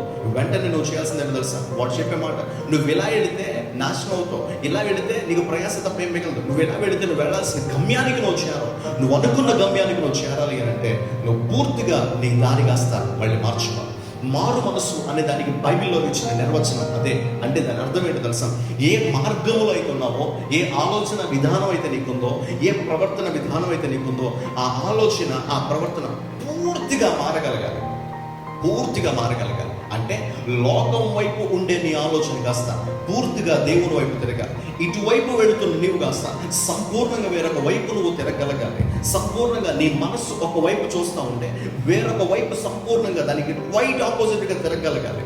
అది మారు మనసు అంటే. కొన్ని విషయాలు వినేసి ఇలా చేస్తే బాగుంటుందేమో అని అనుకుని వెళ్ళిపోవడం మారు మనసు కాదు. నేను కూడా అలా ఉంటే బాగుంటుంది కదా అని చెప్పి అనుకోవడం మారు మనసు కాదు. మారు మనసుకి బైబిల్ ఇచ్చిన నిర్వచనం అదే. పూర్తిగా నువ్వు ఏ వైపునైతే ఉన్నావో ఆ వైపుకు సంపూర్ణంగా ఆపోజిట్గా నువ్వు తిరగలగాలి. దైవికమైన మార్గములలో నువ్వు లేకపోతే నీ మార్గమును సంపూర్ణంగా దేవుని వైపు మార్చగలగాలి. నువ్వు లోకం వైపుకు నువ్వు వెళ్ళిపోతూ ఉంటే, వరల్డ్లీ థింగ్స్కి నువ్వు వెళ్ళిపోతూ ఉంటే, వరల్డ్లీ స్టాండర్డ్స్కి నువ్వు వెళ్ళిపోతూ ఉంటే పూర్తిగా నువ్వు గాడ్లీ స్టాండర్డ్స్ వైపు, దేవుని వైపు నువ్వు తిరగాల్సిన దానివైనా. అలా తిరిగినప్పుడంట దేవుడు ఏం చేస్తారో తెలుసా, అలా మారు మనసు అనేది మీరు పొందడానికి మీరు ఇష్టపడినప్పుడు ఖచ్చితంగా దేవుడు మీ జీవితంలో పాప క్షమాపణ అనేది అనుగ్రహిస్తాడు. ఎప్పుడైతే నీ మనసు పూర్తిగా మారిందో నువ్వు అంతవరకు ఆ మార్గములో వెళ్ళి దేవుణ్ణి ఆయాసపరుస్తూ చేసిన పనులన్నింటినీ కూడా దేవుడు క్షమించగలుగుతాడు అనే మాట చెప్తున్నాడు. అయితే ఇప్పుడు ఇంతవరకు మనం ఒక మార్గము గుండా వెళ్ళిపోయి దేవుని వైపు తిరగడానికి మనకి కొన్ని అడ్డొస్తూ ఉంటాయి. ఏంటో తెలుసా? ఒకటి, మీలో చాలా మంది అలాంటి వాటికి లోనైపోయి వెనక్కి తిరగలేని వాళ్ళు అయిపోయిన వాళ్ళు ఉంటారు. కొద్ది మందికి వాళ్ళు ఉండే పొజిషన్ అడ్డొస్తుంది. ఆ పొజిషన్ బట్టి మారు మనసు పొందడానికి ఇష్టపడరు. నెంబర్ 2, కొద్ది మందికి ప్రెస్టేజ్ అడ్డొస్తుంది. ఆ ప్రెస్టేజ్ని బట్టి దేవుని మార్గం వైపు తిరగడానికి ఇష్టపడరు. కొద్ది మందికి వాళ్ళకున్న ప్రాస్పారిటీ, ఆస్తి అడ్డొస్తూ ఉంటుంది. ఆ ఆస్తిని బట్టి దేవుని వైపు తిరగడానికి వాళ్ళు ఇష్టపడరు. కొద్ది మందికి వాళ్ళకుండే పరిస్థితి, లేకపోతే వాళ్ళకుండే పాపులారిటీ, లేకపోతే వాళ్ళకుండే సిచ్యువేషన్ అంతా కూడా అడ్డొస్తూ ఉంటుంది. ఒకవేళ నేను పూర్తిగా ఇలా తిరిగిపోతే దేవుని వైపు నేను తిరిగిపోతే నా చుట్టూ ఉన్న వాళ్ళు వెనకాల రారేమో, నాకున్న ఆస్తి నా వెనకాల రాదేమో, నాకున్న కులం వాళ్ళు నా వెనకాల రారేమో, నా చుట్టూ కనబడుతున్న జనం నా వెనకాల రారేమో అని చెప్పి దేవుని యొద్దకు తిరగాల్సిన కొద్ది మంది, నీవు నేను దేవుని వైపు తిరగడానికి ఇష్టపడను ఏమాత్రము కూడా. అందుకోసం అనేసి ఇంకనూ భయంకరమైన పాపం గుండా వెళ్ళిపోతూ ఇంకనూ నాశనానికి చేరువైపోతున్న వాళ్ళు లేకపోలేదు. అయితే గుర్తుపెట్టుకోండి, ఇక్కడ యోహాను దగ్గర నుంచి మనం నేర్చుకోవాల్సిన, యోహాను ప్రకటిస్తున్న మాటలు తెలుసా? మీరు మారు మనస్సు పొందండి. మీరు మారు మనస్సు పొంది దేవుని వైపు మీరు తిరిగితే మీరు పాప క్షమాపణను పొందగలుగుతారు. చాలా ఖచ్చితమైన మాట చెప్తున్నాడు. చాలా ఖండితంగా ఈ మాట చెప్తున్నాడు. ఏమాత్రము కూడా ఇందులో కాంప్రమైజ్ అవ్వట్లేదు. పాపం విషయంలో కాంప్రమైజ్ ఏమాత్రము కూడా అవ్వట్లేదు. యోహాను దగ్గర నుంచి మనం నేర్చుకోవాల్సిన ఇంకొక పాఠం ఏంటో తెలుసా? సత్యముకు అసత్యముకు మధ్యలో ఉన్న భేదం ఏంటో చెప్పడం మొదలుపెట్టాడు. సత్యం వైపు తిరగకుండా వాళ్ళని అడ్డుకునేవేంటో చెప్తున్నాడు. అటు తర్వాత ఒకవేళ అలా తిరగకపోతే వాళ్ళకి జరిగే ప్రమాదం ఏంటో చెప్తా ఉన్నాడు. ఈరోజు ఈ మాట నేను ఎందుకు చెప్తాను సార్? యోహాను తాను మాట్లాడుతున్న మాటలు కానీ, లేకపోతే మీరు గమనించండి, మత్తయి సువార్త 3వ అధ్యాయంలోకి వెళ్తే ఇదే సందర్భం మళ్ళీ అక్కడ కనబడతా. అక్కడ అంటాడు, సద్దుకైలు పరిసయ్యులు వీళ్ళు వచ్చినప్పుడు, కొద్దిమంది వాళ్ళు వచ్చినప్పుడు వాళ్ళతో వ్యవహరించిన తీరు చూడండి. మీరు సర్ప సంతానం వంటి వారు, మీరు అలాంటి వాళ్ళు ఇలాంటి వాళ్ళని కొంచెం కఠినమైన మాటలు మాట్లాడుతున్నాడు. ఎందుకో తెలుసా? కొంచెం జాగ్రత్తగా ఈ మాటలు గమనించగలిగితే వాళ్ళలో ఉన్న పాపం ఎంత కఠినమైందో యోహానికి తెలుసు. కాబట్టి వాళ్ళ కఠినత్వాన్ని బట్టి, లేకపోతే వాళ్ళ హృదయ కాఠిన్యాన్ని బట్టి ఇతడు మాట్లాడడం మనం గమనించగలుగుతాం. మీరు గమనిస్తే యోహాను అరణ్యములో ఉండి పాప క్షమాపణ నిమిత్తం, మారు మనస్సు నిమిత్తం అతడు వివరించకుండా వస్తున్నాడు, ప్రకటించకుండా వస్తున్నాడు. పాపం విషయంలో ఏమాత్రము కూడా రాజీ పడినవాడు కాదు. మారు మనసు విషయంలో ఏమాత్రము కూడా రాజీ పడినవాడు కాదు. ఈ విషయాన్ని నేను ప్రత్యేకంగా మీ ముందుకు తీసుకురావడానికి నాకు ఉద్దేశం ఒకటి. చాలాసార్లు మారు మనసు పొందామన్న భ్రమలో మనం ఉంటున్నాం. మారు మనసు పొంది దేవుని పిల్లలుగా మారిపోయాం అన్న ఆలోచనలో మనం ఉంటున్నప్పటికీ కూడా మన మనస్సు మళ్ళీ లోకం వైపుకు తిరిగి ఇష్టానుసారంగా ప్రవర్తిస్తున్న వాళ్ళగా మారిపోవట్లేదా? ఇష్టానుసారంగా మళ్ళీ లోకం వైపుకు తిరిగి కొద్దిసేపు అని చెప్పి స్లైడ్ అయిపోతూ ఫ్లక్చువేషన్స్ అనేవి మన ఆత్మీయతలో రావట్లేదా? ఒకసారి ఆలోచించండి. ఫ్లక్చువేషన్స్ అనేవి భయంకరంగా ఆత్మీయ జీవితంలో రావట్లేదు. ఒకసారి గమనించండి. ఈరోజు యోహాను దగ్గర నుంచి, లేకపోతే ఈ సందర్భం నుంచి మనం నేర్చుకోగలిగిందే ఒకటి, మనం మారు మనస్సు పొందాలి. మారు మనస్సు పొందినప్పుడు ఖచ్చితంగా దేవుడు మనల్ని క్షమిస్తాడు. మారు మనస్సు పొంది పూర్తిగా దేవుని చెంతకు మనం రాగలిగినప్పుడు దేవుడు ఖచ్చితంగా మనకు క్షమాపణ అనేది ఇస్తాడు. ఈ రోజున యోహాను ప్రకటించిన ఆ ప్రకటన లాంటి ప్రకటనలు ఎక్కడా కూడా లోకంలో కనబడట్లేదు. I'm sorry to say this, నేను వాస్తవంగా మాట్లాడుతున్నా. ఎక్కడ చూసినా కూడా ప్రాస్పారిటీ టీచింగ్స్ తప్ప ఈ మారు మనస్సు కోసమైన టీచింగ్స్ కానీ, ఈ మారు మనస్సు కోసమైన బోధలు కానీ, పాప క్షమాపణ కోసం దేవుని వైపు తిరగడం కోసం పాపమును ఖచ్చితంగా ఖండించగలిగిన పరిస్థితి కానీ ఈ లోకంలో చాలా తక్కువైపోయింది. కానీ యోహాను దగ్గర నుంచి నేర్చుకోగలిగిన విషయం తెలుసా? ఎలాంటి పరిస్థితి అయినప్పటికీ అతడు మారు మనసు విషయంలో కానీ, దేవుని వైపు తిరగడం విషయంలో కానీ, పాపం విషయంలో కానీ ఎక్కడ కూడా రాజీ పడిపోయినట్లుగా కనపడదు.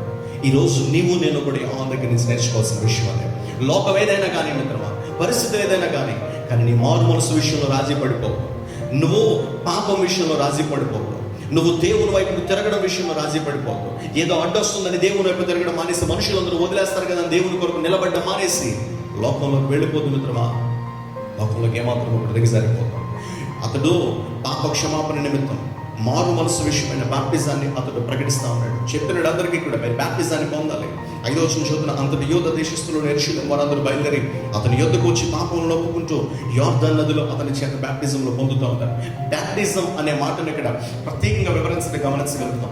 ఎవరైతే మారు మనసు పొంది దేవుని దగ్గరికి వచ్చారో వాళ్ళందరికీ కూడా బాప్టిజం ఇస్తున్నారండి. బాప్టిజం అనే మాట కొంచెం జాగ్రత్తగా గమనించాలి. చాలా రకాలుగా మనం దీనికోసం వింటూ ఉంటాం. నేను చర్చిలో కూడా చాలాసార్లు మీకు నేను చెప్తూ వచ్చాను. మార్చడానికి ఇచ్చేది కాదు, మారు మనస్సు కోసం ఇచ్చేది కాదు. బ్యాప్టిజం అంటే జనులను మార్చడానికి ఇచ్చేది కాదు. రకరకాలైన వాదనలు వినపడుతూ ఉన్నాయి. బయటికి వెళ్ళేసరికి జనులను మార్చేస్తున్నారు బ్యాప్టిజాలు ఇచ్చి. ఎలా కుదురుతుందయ్యా? ఎలాగ సాధ్యమయ్యే పనది కాదు కదా. ఒక వ్యక్తి మారిన తర్వాత దేవుని దగ్గరికి వచ్చి నేను ప్రభు కొరకు నిలబడతాను అని సాక్షాత్తంగా చెప్పడానికి ఇచ్చేది బ్యాప్టిజం, కానీ మనుషులు మార్చడానికి ఇచ్చేది కాదు.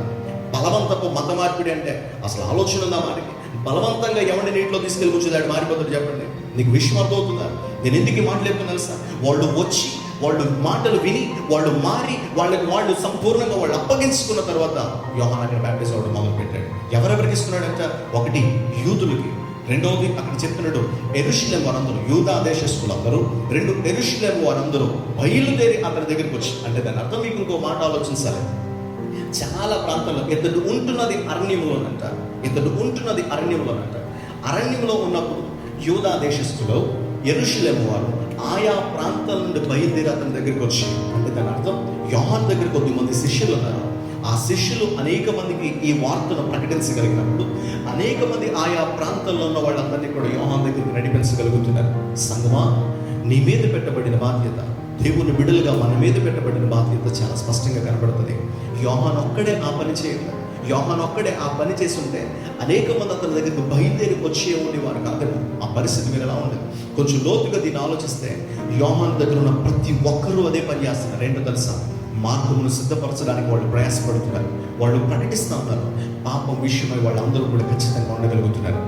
ఈరోజు ఈ మాట నేను నీకు ఎందుకు చెప్తున్నాను సార్? నీ కుటుంబంలో నీ ఒక్కడివే కాదు, నీ కుటుంబంలో నువ్వు ఒక్కదానివే కాదు, నీ సంఘంలో నీ సేవకుడు, లేకపోతే నీ సంఘంలో నీ దగ్గర ఉన్న వాళ్ళు, లేకపోతే నీ సంఘంలో కొద్ది మందే కాదు, ప్రతి ఒక్కడు ఇదే పరిస్థితిలో ఉండగలిగితే అనేక మందిని దేవుడు తన రాజ్యం కొరకు నడిపించగలుగుతాడు.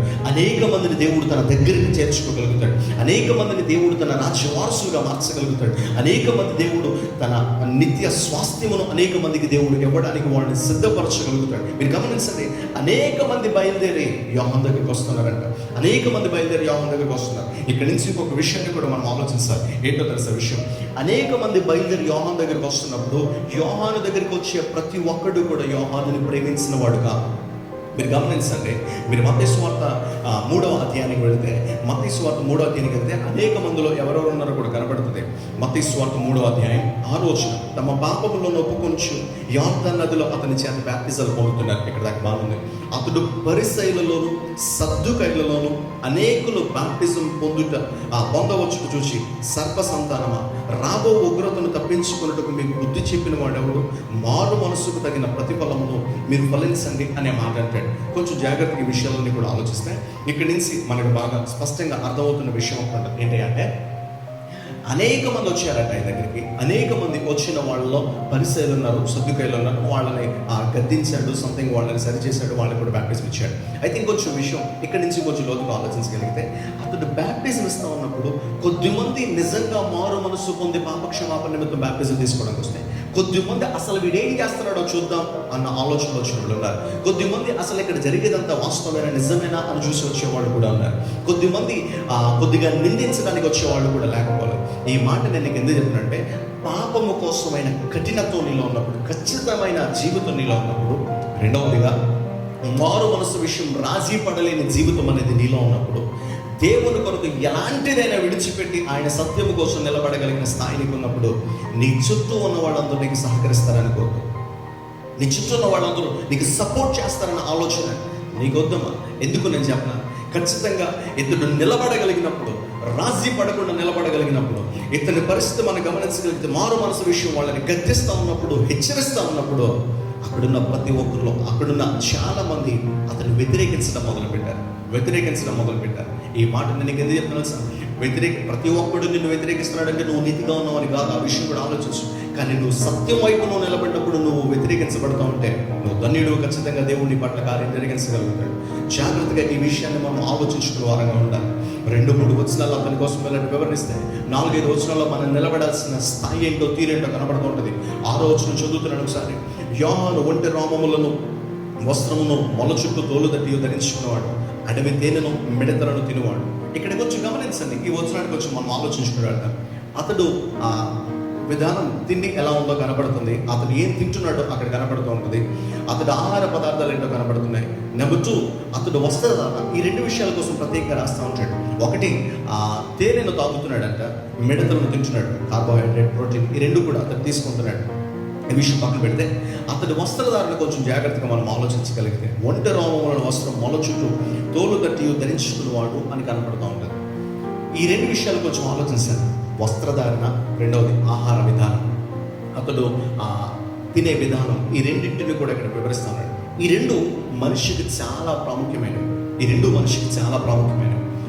వాస్తవంగా చిన్నప్పుడు చదువుకునేటప్పుడు చెప్తారు, బేసిక్ నీడ్స్ ఏంటి మనిషి బ్రతకడానికంటే ఫుడ్, వాటర్, షెల్టర్ అనే మాట కనబడుతుంది. ఫుడ్ ఒకటి, షెల్టర్ ఒకటి, క్లాత్ ఒకటి, ఈ 3 కూడా చెప్తూ ఉంటారు. ఎందుకు ఈ విషయం చెప్తున్నా తెలుసా? యోహాను ఎక్కడ నివసిస్తున్నాడు అంటే ఖచ్చితంగా చెప్తాడు, అతడు అరణ్యంలో నివసిస్తూ ఉన్నాడు. దానికోసం నేను కిందకి వివరించుకుంటూ వెళ్ళినప్పుడు రాను నేను వివరించుకుంటూ వెళ్తాను. అరణ్యంలో నివసిస్తూ ఉన్నాడు. నెంబర్ 2, అతడు ఏం ధరించుకుంటున్నాడు అంటే ఒంటి రోమములు కలిగిన వస్త్రాన్ని అతడు ధరించుకుంటున్నాడు. నెంబర్ 3, ఏం తింటున్నాడు? తేనె తాగుతున్నాడు, మిడతలను తింటున్నాడు. ఈ 3 కూడా ప్రాముఖ్యమైన విషయం. అయితే కొంచెం జాగ్రత్తగా గమనించండి. మనుషులు వాస్తవంగా ఈ లోకంలో దేనికి బాగా విలువనిస్తారయ్యా?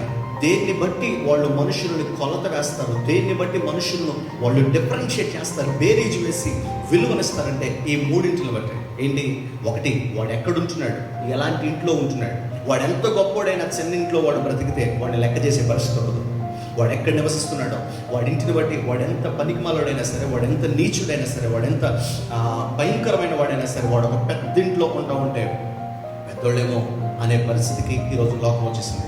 నెంబర్ 2, మనుషులకు విలువనిచ్చేది ఎందుకో తెలుసా? వస్త్రాలను బట్టి, వాళ్ళు వేసుకునే వస్త్రాలను బట్టి విలువనిచ్చే వాళ్ళు కూడా లేకపోలేదు. నెంబర్ 3, మనుషులు తినే ఆహార పదార్థాలను బట్టి విలువనిచ్చే వాళ్ళు కూడా లేకపోలేదు. ఎందుకు నేను ఈ విషయాలు చెప్పాను తెలుసా? యోహాను విషయంలో మనం గమనించగలిగితే ఈ 3కి లీస్ట్ ప్రయారిటీ ఇవ్వబడింది, చాలా తక్కువ ప్రాధాన్యత ఇవ్వబడింది. ఈ 3ని అతడు పట్టించుకున్న పరిస్థితే కనపట్ల. మీకు అర్థమవుతుందన్నమాట. నిజంగా నేను మంచి వస్త్రాలు వేసుకోవాలి అన్న ఆలోచన కలిగిన వాడైతే అలాంటి వస్త్రాలు వేసుకో. నా దగ్గరికి సర్దికలు వస్తున్నారు, నా దగ్గరికి పరిచయాలు వస్తున్నారు, నా దగ్గరికి శాస్త్రులు వస్తున్నారు, నా దగ్గరికి పెద్దోళ్ళు అందరూ వస్తున్నారు బ్యాప్టిజం తీసుకోవడానికి. మనం ఎలా ఉంటే అలాగే అబ్బాయి కుదరదు అని చెప్పేసి మంచిగా మనం సూట్ వేసుకోవాలి, మంచిగా మనం ఇన్షర్ట్ చేసుకోవాలి, మంచిగా షూ వేసుకుని పెద్దగా హడావుడిగా కనపడాలి, మంచి గాగులు చేసుకోవాలి అన్న ఆలోచన అతనికి లేదు. నెంబర్ 2, వీళ్ళందరూ వస్తున్నప్పుడు పెద్దోళ్ళందరూ ఉన్నప్పుడు మనం ఎలాంటి తిండి తింటే అబ్బాయి కుదరదు, మంచిగా మనం తీసుకోవాలి అన్న ఆలోచన లేదు. మిత్రమా, గుర్తుపెట్టుకో, ఆధ్యాత్మికమైన భారము కలిగిన వాడికి, ఆధ్యాత్మికమైన ఆలోచన కలిగిన వాడికి, నిజంగా దేవునితో సంబంధం కలిగిన వాడికి ఎప్పుడు వాడికి ఉండే ఆలోచన మారు మనసు కోసం, ప్రజలు దేవుని సాన్నిధ్యానికి రావడం కోసం, ప్రజలు బ్యాప్టిజం పొంది దేవుని సన్నిధికి వెళ్ళడం కోసం అంత తప్ప ఎక్కడ నివసించాలా, ఎంత పెద్ద పెద్ద ఇల్లులు కట్టుకోవాలా, ఏ ఇంట్లో నివసించాలా, ఏ వస్త్రాలు ధరించుకోవాలా, ఏ తిండి తినాలా, ఈ గొడవ ఉండదు. దేవుడే అంటాడు ఖచ్చితంగా ఏమో తెలుసా? ఏం తింటారా, ఏం తాగుతారని మీరు టెన్షన్ పడదు, ఎక్కడ ఉండాలని చెప్పి మీరు టెన్షన్ పడదు. మీరు మొదట నా రాజ్యాన్ని, నీతిని వెతకండి, నా రాజ్యాన్ని వెతకండి, నా నీతిని వెతకండి. Seek my righteousness and my Kingdom first. మిగతావన్నీ కూడా మీకు అనుగ్రహించబడతాయి. మీరు గమనించాలి. యోహాను జీవితం నుంచి మనం నేర్చుకోగలిగిన పాఠం ఏంటో తెలుసా? అతడు వస్త్రానికి కానీ, అతడు ఆహారానికి కానీ, అతడు ఉండే నివాసానికి కానీ అతడు ప్రాముఖ్యతనిచ్చినవాడు కాదు. ఆయనకి తెలుసు బాగా ఇది శాశ్వతమైనది కాదు, ఇక్కడ మనం శాశ్వతం నివసించే వారం కాదు, ఈ గృహం శాశ్వతమైనది కాదు. ఒకనొకప్పుడు దీన్ని విడిచిపెట్టాల్సి వస్తే మనం దేవుని రాజ్యానికి వెళ్ళిపోవాలి. ఇప్పుడు ఇక్కడ దీనికోసం ప్రయాస పెడితే అక్కడ ప్రతిఫలాన్ని మనం కోల్పోతామేమో. కాబట్టి ఇక్కడ ప్రయాస కాదు మనకు కావాల్సింది, ఇక్కడ కట్టడాలు కాదు మనకు కావాల్సింది, ఇక్కడ సుఖవంతమైన జీవితం కాదు మనకు కావాల్సింది, అక్కడ ఉన్నతమైన బహుమానం కోసం మనం ప్రయాసపడుతున్నాడు. ఈ రోజు ఒక మాట నేను చెప్తున్నాను మిత్రమా, ఈ రోజు లోకంలో కనబడే డబ్బుల కోసం, ఈ రోజు లోకంలో కనబడే వస్త్రాల కోసం, ఈ రోజు లోకంలో కనబడే ఆహార పదార్థాల కోసం, ఈ రోజు లోకంలో కనబడే మంచి సౌఖ్యవంతమైన ఇంటి కోసం ప్రయాసలు పడుతూ ఉంటే అది దేవుని బిడ్డలకు అదేమాత్రము కూడా మంచి పద్ధతి కాదు. ఉండొద్దు అని నేను చెప్పట్లే, మీరు మంచిగా ఉండొద్దని, మంచి ఇల్లు మీకు ఉండొద్దని నేను చెప్పట్లే. కానీ నీకు ఉండాల్సిన ప్రాముఖ్యమైన తపన, ఆలోచన అది దేవుని రాజ్య సంబంధమైనదై ఉండాలి, దైవికమైనదై ఉండాలి అని బైబిల్ మనకు సెలవిస్తుంది. కొంచెం జాగ్రత్తగా గమనించండి. అతడు ఇలాంటి వస్త్రాలు ధరించుకొని, ఇలాంటి పరిస్థితులు ధరించుకొని, ఈ ఒంటె రోమములు కలిగిన వస్త్రాలు అనే మాట ఆలోచించగలిగితే 800 సంవత్సరాలకు మనం ముందు ఈ సందర్భానికి ముందుకు మనం వెళ్ళగలిగితే ఒకే ట్రైబ్ నుంచి వస్తున్న వాళ్ళు ఉన్నారు. ఏలియా అనే ఒక ప్రవక్త కనబడతాడు. ఏలియా దగ్గర చాలా మంది శిష్యులు ఉంటూ ఉండేవారు. ఏలియా దగ్గర ఉన్న శిష్యుల్లో వాళ్ళందరూ కూడా అనేక మందిని దేవుని కొరకు సిద్ధపరుస్తుండేవారు. దేవుని ప్రవక్తలుగా వాళ్ళు స్థిరపరచబడ్డారు. ఆ కేటగిరీకి చెందినవాడు యోహాను. ఆ ఆ- ఆ- ఆ పద్ధతికి చెందినవాడు యోహాను. అలాంటి మనుషులు గుంపుకు చెందినవాడు యోహాను. కొంచెం జాగ్రత్తగా మాటలు గమనించాలి. సో వాళ్ళకుండే వస్త్రధారణ అంతా కూడా ఇలాగే ఉంటుంది. ఆ తెగ వాళ్ళందరికీ ఉండే వస్త్రధారణ ఇలాగే ఉంటుంది. ఆ తెగ వాళ్ళందరూ తినే ఆహార పదార్థాలన్నీ కూడా ఇలాగే ఉంటాయి. సో ఆ కేటగిరీకి చెందినవాడు యోహాను. ఒకవేళ నిజంగా ఆలోచించండి. ఈ సందర్భం అంతా కూడా చదువుతున్నప్పుడు నాకు అనిపించింది, ఇతడు నాజీర్ చేయబడ్డాడు, దేవుని కొరకు ప్రత్యేకించబడ్డాడు. లూకాసు వార్త 1వ ఇలా కనబడుతుంది కదా. సో చిన్నప్పటి నుంచి కూడా దేవుని కొరకు పెంచబడ్డాడు, ప్రత్యేకించబడ్డాడు. చాలా జుట్టు అది ఉంటుంది, చాలా గడ్డమది కూడా ఉంటుంది. సో అలాంటి యోహాను కనుక అడవిలోంచి బయటకు వచ్చేటప్పుడు ఇంత జుట్టుతో డిఫరెంట్ డ్రెస్సింగ్ స్టైల్తో వచ్చినప్పుడు జనులందరూ కూడా ఎలా ఉంటారు? ఒకసారి సింపుల్గా ఆలోచించండి. ఒకసారి ఇప్పుడు ఇక్కడ ఈ వీడియో మీకు కనబడుతూ ఉంది, వీడియోలో మీరు ప్రసంగం వింటా ఉన్నారు. ఒకవేళ ఇక్కడ నుంచి నేను పక్కెళ్ళిపోయి అదే డైరెక్ట్ యోహాను ఇక్కడికి వచ్చేసా, ఒంటి రోమాలు కలిగిన వస్త్రాలు ధరించుకుని ఇంత పెద్ద గిడ్డంతో పెద్ద జుట్టు వేసుకుని ఇక్కడికి వచ్చి ఈ మైక్ తీసుకుని చెప్తే ఎవడని వింటాడా? కొంచెం జాగ్రత్త గమనించాను. నేను ఎందుకు ఈ సందర్భాన్ని మీకు కొంచెం సరదాగా అనిపించినప్పటికీ కూడా కొంచెం ఆలోచించాను. నేను ఎందుకు ఇలాంటి ఉదాహరణలు మీకు, లేకపోతే ఇలాంటి ఇమాజినేషన్లోకి మేము తీసుకెళ్తానండి. అలాంటి పరిస్థితి అతనికి ఉన్నప్పటికీ కూడా అతని మెయిన్ ఇంటెన్షన్ ఏంటో ఆలోచించాలి. తన కోసం తను ఆలోచించుకున్నవాడు కాదు, తన కోసం తను పరితపిస్తున్నవాడు కాదు. దేవుడి రాజ్యం కోసం ఎలాంటి పరిస్థితి అయినా దేవుని కొరకు నిలబడాలని చెప్పి ముందుకు నడిపించడానికి ఇష్టపడ్డాడు. ఇంకొంచెం జాగ్రత్తగా ఆలోచించగలిగితే ఇక్కడి నుంచి ఇంకొక మాట మనం నేర్చుకోవచ్చు. ఈ భూమి మీద మనం ఉన్నప్పుడు యథార్థమైన భక్తి మనం చేస్తున్నప్పుడు మనం ఏం ధరించుకుంటున్నాం అన్నది, మనం ఏం తింటున్నాం అన్నది, మనం ఏ నివాసంలో ఉంటున్నాం అన్నది, మనం ఎలాంటి పని చేసుకుంటున్నాం అన్నది కాదు. ఖచ్చితంగా మనల్ని బట్టి దేవుడు సంతోషించగలుగుతున్నాడా అన్న ఆ విషయం కోసం నువ్వు ఎక్కువ ఆలోచించగలవు. ఒకవేళ నిన్ను బట్టి దేవుడు సంతోషిస్తూ ఉంటే మిత్రమా గుర్తుపెట్టుకో, నువ్వేం పని చేస్తున్నావు అనే దానికి అనవసరం. నువ్వు ఎక్కడుంటున్నావు అన్నది, లేకపోతే నువ్వు ఎలాంటి చిన్న గృహంలో ఉంటున్నావు అన్నది కాదు. నిన్ను బట్టి ఆయన గనక నిజంగా సంతోషించగలిగితే ఖచ్చితంగా దేవుడిని ఆశీర్వదిస్తాడు, ఖచ్చితంగా దేవుడిని దీవిస్తాడు. అందులో ఏ సందేహమో కూడా లేదు. ఆ రోజు నుంచి మనం అది నేర్చుకోగలిగితే, నేను కొంచెం కిందకి చదువుతున్న చాలా సమయం అవుతుంది కదా. మరియు ఆయన ఈ మాట చెప్తున్నాడు, మరియు అతడు నాకంటే శక్తిమంతుడు ఒకడు నా వెనక వస్తున్నాడు, నేను వంగి ఆయన చెప్పులు వారు విప్పడానికి కూడా పాత్రునిగా, నేను నీళ్లలో మీకు బాప్తిజం ఇస్తున్నాను కానీ ఆయన పరిశుద్ధాత్మలో మీకు బాప్తిజం ఇస్తున్నాడు అని చెప్పి ప్రకటించుచుండెను. 2-3 వచనాలు ఆయన కోసం ఆయన ప్రవచనాన్ని మనం చూసాం. అక్కడి నుంచి కొన్ని విషయాలు మనం ఆలోచించుకుంటూ అప్లై చేసుకుంటూ వచ్చాం. 4-5 వచనాలు అతడు ప్రకటించిన తీరు, అతనికి ఉన్న కన్సర్న్ అంతా కూడా చూసాం. ఆ రోజుల్లో అతడి విధానం, ఎర్త్లీ స్టైల్ అంతా కూడా, ఈ భూలోకంలో అతడు నివసిస్తున్న విధానాన్ని మనం చూసాం. ఇక 7-8 వచనాలకు వచ్చేసరికి ఈ రెండు చెప్పి నేను త్వరితంగా కంక్లూడ్ చేస్తాను. ఇక 7-8 వచనాలకు వచ్చేసరికి దేవునికి అతనికి ఉన్న సంబంధం ఏంటో చెప్తున్నాడు, దేవునికి అతని మీద ఉన్న ఆలోచన ఏంటో, దేవుని కొరకైన ఆలోచన ఏంటో చెప్తున్నాడు, అతడు చేస్తున్న ప్రకటన ఏంటో, అతడు వినిపించుచున్న వార్త ఏంటో మనకు కనబడుతుంది. ఈ 2 వచనాలు కొంచెం లోతుగా మనం ఆలోచించుకుంటూ ధ్యానించుకుంటూ వెళ్దాం. 7వ వచనం చదువుతున్నాను. మరియు అతడు ఇలా చెప్తున్నాడు, ప్రకటన ఇలా కనబడుతుంది, నాకంటే శక్తిమంతుడు ఒకడు వస్తా ఉన్నాడు, ఆయన చెప్పుల వారును విప్పడానికి నేను సరిపోయిన వాడిని కాదు, నేను యోగ్యుని కాదు, నేను పాత్రుని కాదు. 2 మాటలు ఇక్కడ కనబడుతున్నాడు. ఒకటి దేవుని కోసం చెప్తున్నాడు, నెంబర్ 2 తన కోసం తను చెప్తున్నాడు. ఒకటి దేవుని కోసం చెప్తున్నాడు, ఏమని? ఆయన నాకంటే శక్తిమంతుడు. తన కోసం తను చెప్తున్నాడు, నేను ఆయన చెప్పుల వారును విప్పడానికి కూడా పాత్రునిగా, కనీసం నేను ఆయన చెప్పులు విప్పడానికి కూడా నేను యోగ్యునిగా.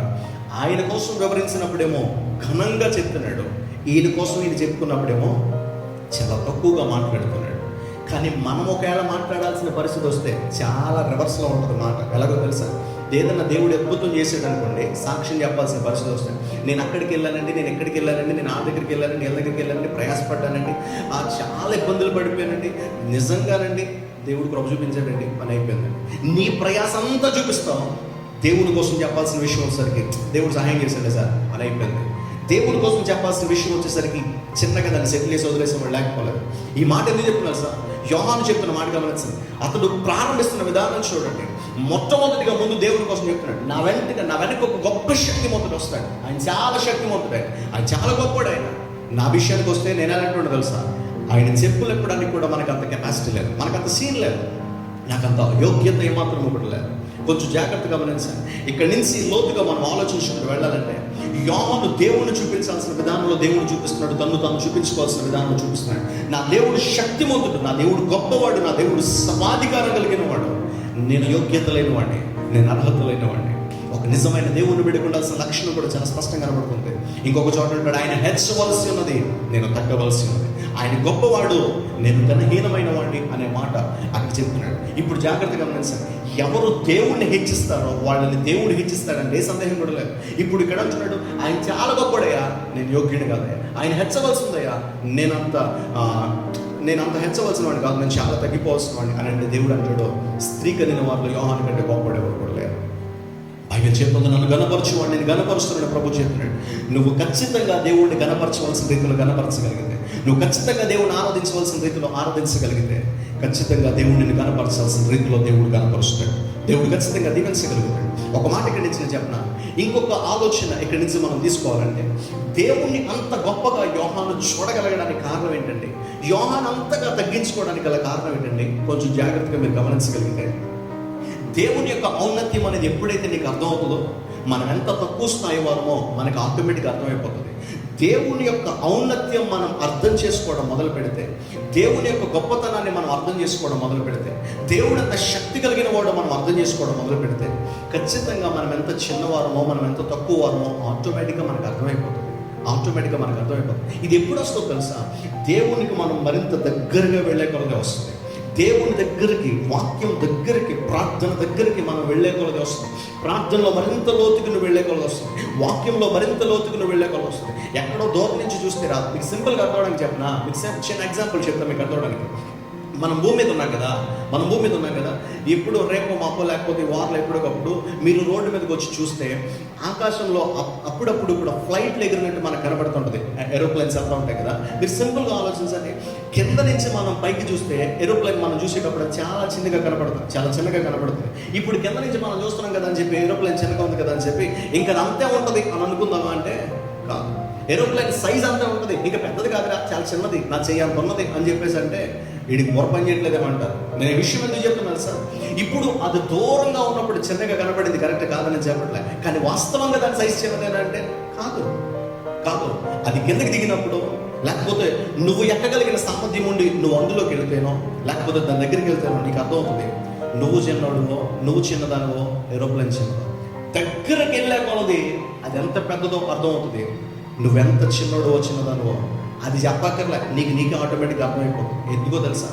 ఆ పెద్ద దాని దగ్గరికి నువ్వు వెళ్ళేటప్పుడు ఆటోమేటిక్గా నువ్వు చిన్నగా కనపడదు. ఈ విషయం నేను నీకు ఎందుకు చెప్తున్నానంటే, దేవుని పరిస్థితి కూడా అంతే. దేవుని దగ్గరికి మనం రాకుండా, వాక్యం దగ్గరికి మనం రాకుండా, ప్రార్థనలోనికి మనం రాకుండా, దేవుని ఔన్నత్యం కోసం మాట్లాడే దేవుడు గొప్పవాడు చేస్తాడంటాం అంతే. కానీ ఒకసారి గుర్తుపెట్టుకోవద్దామా, ఆయన దగ్గరికి నువ్వు రావడం నేర్చుకుంటే నువ్వెంత చిన్నోడు, నువ్వెంత చిన్నదాని అర్థం అవుతుంది. ఇంకొక విషయం చెప్పనా, ఆయన దగ్గరకు వచ్చే కొలది ఆయన గొప్పతనం ఏంటో అర్థమైతే, ఆయన దగ్గరకు వచ్చే కొలది ఆయన ప్రేమ ఏంటో అర్థమైతే, ఆయన దగ్గరకు వచ్చే కొలది ఇంకొకటి కూడా అర్థం అవుతుంది ఏంటో తెలుసా? ఆయన దగ్గరకు వచ్చే కొలది ఆయన మన పట్ల ఎంత విశేషమైన కృప చూపిస్తున్నాడో కూడా అర్థమవుతుంది. ఆయన దగ్గరకు వచ్చే కొలది కూడా ఆయన మన పట్ల ఎంత ఉన్నతమైన ప్రణాళిక కలిగినాడో కూడా మనకు అర్థమవుతుంది. దూరం నుంచి అర్థం కాదు. ఇప్పుడు యోహాను దగ్గరకు ఉండగలిగాడు కనుక చెప్తున్నాడు, ఆయన చాలా శక్తిమంతుడు, నేను చాలా తక్కువ అండి, చాలా చిన్నవాడిని. ఆయన దగ్గరకు వచ్చే కొలది మనకు ఉండే ఆయన మన పట్ల కలిగిన ప్రతి ఆలోచన కూడా మనకు అర్థం, ఆయన ఔన్నత్యం ఏంటో మనం గుర్తించగలుగుతాం. రెండవది, నీకు ఎందుకు చదువుతున్నాడు, ఎందుకు వచ్చిన, నేను నీళ్లలో మీకు బ్యాప్టిజం ఇస్తున్నాను కానీ ఆయన పరిశుద్ధాత్మలో మీకు బ్యాప్టిజం ఇస్తాడు. ఇక్కడ ఇంకొక విషయం చెప్తాడు, ఇక్కడ కూడా రెండు విషయాలు చెప్తాడు. ఏంటో తెలుసా? ఒకటి, నేను బ్యాప్టిజం ఇస్తున్నాను, వచ్చి ఆయన కూడా బ్యాప్టిజం ఇస్తాడు. అయితే మా ఇద్దరికి ఉన్న తేడా ఏంటో తెలుసా? నేను మీకు నీళ్లలో ఇస్తున్నాను, ఫిజికల్గా మీకు కనపడే దాంతో నేను ఇస్తున్నాను. మీరు చేతితో ముట్టుకోవచ్చు, మీరు అనుభవించవచ్చు, మీరు స్పర్శించవచ్చు నీటిని, మీకు కనబడే దాంట్లో నేను బ్యాప్టిజం ఇస్తున్నాను. కానీ ఆయన అలా కాదు, ఆయన మీకు కనబడని దాంట్లో బ్యాప్టిజం ఇస్తాడు. మీరు ఆత్మలో అనుభవించేటట్లుగా ఆయన మీకు బ్యాప్టిజం ఇస్తాడు. ఆత్మలో మీరు అనుభవించేటట్లుగా దేవుడు మీకు కృప చూపిస్తాడు. నేను ఫిజికల్గా కనబడే బ్యాప్టిజం ఇస్తున్నాను కానీ ఆయన ఆత్మలో మీకు బ్యాప్టిజం ఇస్తాడు. పరిశుద్ధాత్మలో అనే మాట కనబడుతుంది, కింద పరిశుద్ధాత్మతో అనే మాట కనబడుతుంది. పరిశుద్ధాత్మతో మీకు బ్యాప్టిజం ఇస్తాడు. ఆ హోలీ స్పిరిట్ బ్యాప్టిజం కోసం, పరిశుద్ధాత్మ బ్యాప్టిజం కోసం చాలా వారాల పాటు మన మందిరంలో దగ్గర 4-5 నెలల వరకు కూడా మనం దాన్ని ధ్యానించుకుంటూ వెళ్ళాం ఆ సందర్భాన్ని అంతా కూడా. అయితే ఇప్పుడు అదంతా కూడా గుర్తు చేయడం నా ఉద్దేశం కాదు, కానీ మీరు గమనించండి, పరిశుద్ధాత్మలో బ్యాప్టిజం యొక్క అనుభవాలు, పరిశుద్ధాత్మ బ్యాప్టిజంలో ఉండే ఆ అనుభూతి, ఆ విషయాలన్నీ కూడా మనం చూస్తూ వెళ్ళాం. కనుక ఇక్కడ యోహాను అంటున్నాడు, నేను కనపడే నీటితో బ్యాప్టిజం ఇస్తున్నాను కానీ ఆయన కనబడని పరిశుద్ధాత్మతో బ్యాప్టిజం ఇస్తాడు. ఇది ఎప్పుడు జరుగుతుందో తెలుసా? ఒకటి, ఆయన నీ దగ్గరికి వచ్చినప్పుడు, ఆయన నీ దగ్గరికి రావడానికి నువ్వు మార్గమును సిద్ధం చేసుకుని, ప్రభా నా దగ్గరికి రా, నా జీవితంలోనికి రా, నాకు అలాంటి అనుభవం ఈ ప్రభా, నాకు అలాంటి పరిశుద్ధాత్మ బ్యాప్టిజం అనుభవం నాకు ఇవ్వండి ప్రభా అన్న వాడగలిగినప్పుడు ఖచ్చితంగా దేవుడు చేస్తాడు. ఈ 8 వచనాల్లో అనేకమైన విషయాలు యోహాను మనకు నేర్పిస్తున్నాడు. మనం సిద్ధపరచు వారంగా ఉండాలి, మనం ప్రకటించేవారుగా ఉండాలి. మనం పాపం విషయంలో రాజీ పడిపోయే సందర్భం, పరిస్థితి, ఎట్టి పరిస్థితుల్లో కూడా తల వంచేవారుగా మనం కనబడకూడదు. ఈ లోకంలో ఉండే వస్త్రధారణ విషయంలో, లోకంలో మనం ఉండే తిండి విషయంలో, లోకంలో మనకు కనబడి నివసించే నివాస విషయం కాదు మనకు ఉండాల్సింది. మనకు ఉండాల్సిన కన్సర్న్ అంతా ఆత్మీయమైనదే ఉండాలి. మనం ఎంత దగ్గరగా ఆయనకి చేరగలిగితే అంత గొప్పగా ఆయన ఔన్నత్యాన్ని మనం అర్థం చేసుకోగలుగుతాం. ఆయన ఆత్మలో మనకి బ్యాప్టిజం ఇచ్చి, ఆత్మ సంబంధులుగా మనల్ని మార్చి, ఆత్మ సంబంధమైన జీవితాన్ని మనకిచ్చి, మన అంతరంగ పురుషుడిని బలపరిచి ఆయన రాకడ కొరకు మనం సిద్ధపరచగలుగుతాడు. ఈరోజు ఒక మాట నేను చెప్పినాను కదా, ఇలాంటి అనుభవాలన్నిటి కూడా నువ్వు వెళుతూ ఉంటే మంచిది. లేదు ఇలాంటి అనుభవాలకు నువ్వు దూరం అయిపోతే సారీ, ఖచ్చితంగా నువ్వు ప్రమాదకరమైన పరిస్థితి. మరి నేనేం చేయాలయ్యా? ఈరోజు ప్రభు నిన్ను పిలుస్తున్నప్పుడే, ఈ సందర్భాన్ని బట్టి, వాక్యాన్ని బట్టి మనం ధ్యానిస్తున్నాం. ప్రభు నిన్ను హెచ్చరిస్తూ ఉన్నాడు కదా, ఆయన లోపల ఒకలాంటి కలవరాన్ని కలిగజేస్తున్నాడు కదా, ఒకలాంటి భయాన్ని ఆయన పుట్టిస్తూ ఉన్నాడు. రా, ప్రభు ఖచ్చితంగా నీ పట్ల కార్యం చేయడానికి ఆయన ఇష్టపడుతున్నాడు. ఆయన చెంతకు నువ్వు రాగలిగితే, ఆయన సాన్నిధ్యంలో మోకరించగలిగితే, ఆయన బాధలు పట్టుకుని వాడగలిగితే నిశ్చయంగా దేవుడు కార్యం జరిగించగలుగుతాడు. ఒక నిమిషం కలలోంచి దాని కళ్ళు మూసుకున్నాను, ప్రార్థన చేయాలి. మహోన్నత నామమున మా పరమ తండ్రి, ఈ శ్రేష్టమైన నామం పొందాలి ప్రభా. కొన్ని విషయాలు ఉదయకాల సమయంలో నేర్చుకోవడానికి మీరు ఇచ్చిన కృప కొరకు నీకు వందనాలు ప్రభా. కొన్ని విషయాలు ప్రభా ఈ సమయం ముందు మీరు ధ్యానించడానికి సహాయం చేశారు. విన్న ప్రతి మాట కూడా బిడ్డల జీవితాలకు దీవెనకరంగా, ఆశీర్వాదకరంగా ఉంచండి. బిడ్డలందరినీ మీరు బలపరచండి. నీ మహిమతో నింపండి ప్రభా. నీ కృప చేత మీరు ఆశీర్వదించి నడిపించండి. నాయన విన్న వాక్యం వాళ్ళ హృదయాల్లో ప్రతిఫలించినట్లుగా కూడా సహాయం చేయండి. యోహానికి మీరు ఇచ్చిన ప్రతి అనుభవాన్ని ప్రభా మేమును కలిగినడానికి సహాయం చేయండి. నిజమే, మేము తగ్గవలసిన వారు మీరు హెచ్చవలసి ఉన్నారు ప్రభా. మనసారి స్తుతిస్తూ చేతులకు అప్పగించుకుంటాం. నీ సంపూర్ణమైన నీ కార్యములు మాలో జరిగించమని, ఇంక నువ్వు ప్రభు మార్పు స్వార్థ నుంచి ప్రతి వారము కూడా ప్రభా ఆయన అనేకమైన విషయాలను అందరం ఒకటి ధ్యానిస్తూ వారికి సహాయం చేయాలి. లోతైన సత్యాలను మాకు మీరు బయలుపరచుకుని బోధించమని సమస్త మహిమ గీత ప్రభావానికి ఆరంభిస్తుంది. యేసు పరిశుద్ధ నామమున అడుగుచున్నాము మా పరమ తండ్రి, ఆమేన్. ఇప్పుడు మన పరమ తండ్రి దేవుని ప్రేమ, కుమారుడు యేసుక్రీస్తు వారి కృప, ఆదరణకర్తకు పరిశుద్ధాత్మక సహవాసం, సహాయము, తోడైన సమాధానం ఇక్కడ మనకును ఆయన నమ్మిన సకల పరిశుద్ధులకు సదా తోడైన ఆయన చిత్తానుసారంగా నడిపించుగాక, ఆమేన్. అందరికీ వందనాలు. ఇంతటితో కూడి ముగించబడింది. రేపు ఉదయకాల సమయం ఆదివారం కనుక మీకు ఆల్రెడీ విషయం అంతా కూడా తెలియజేయబడింది కనుక మీరు దాన్ని బట్టి సిద్ధపడాల్సిందిగా ప్రేమతో నేను తెలియజేస్తున్నాను. సెలవు తీసుకున్నాను.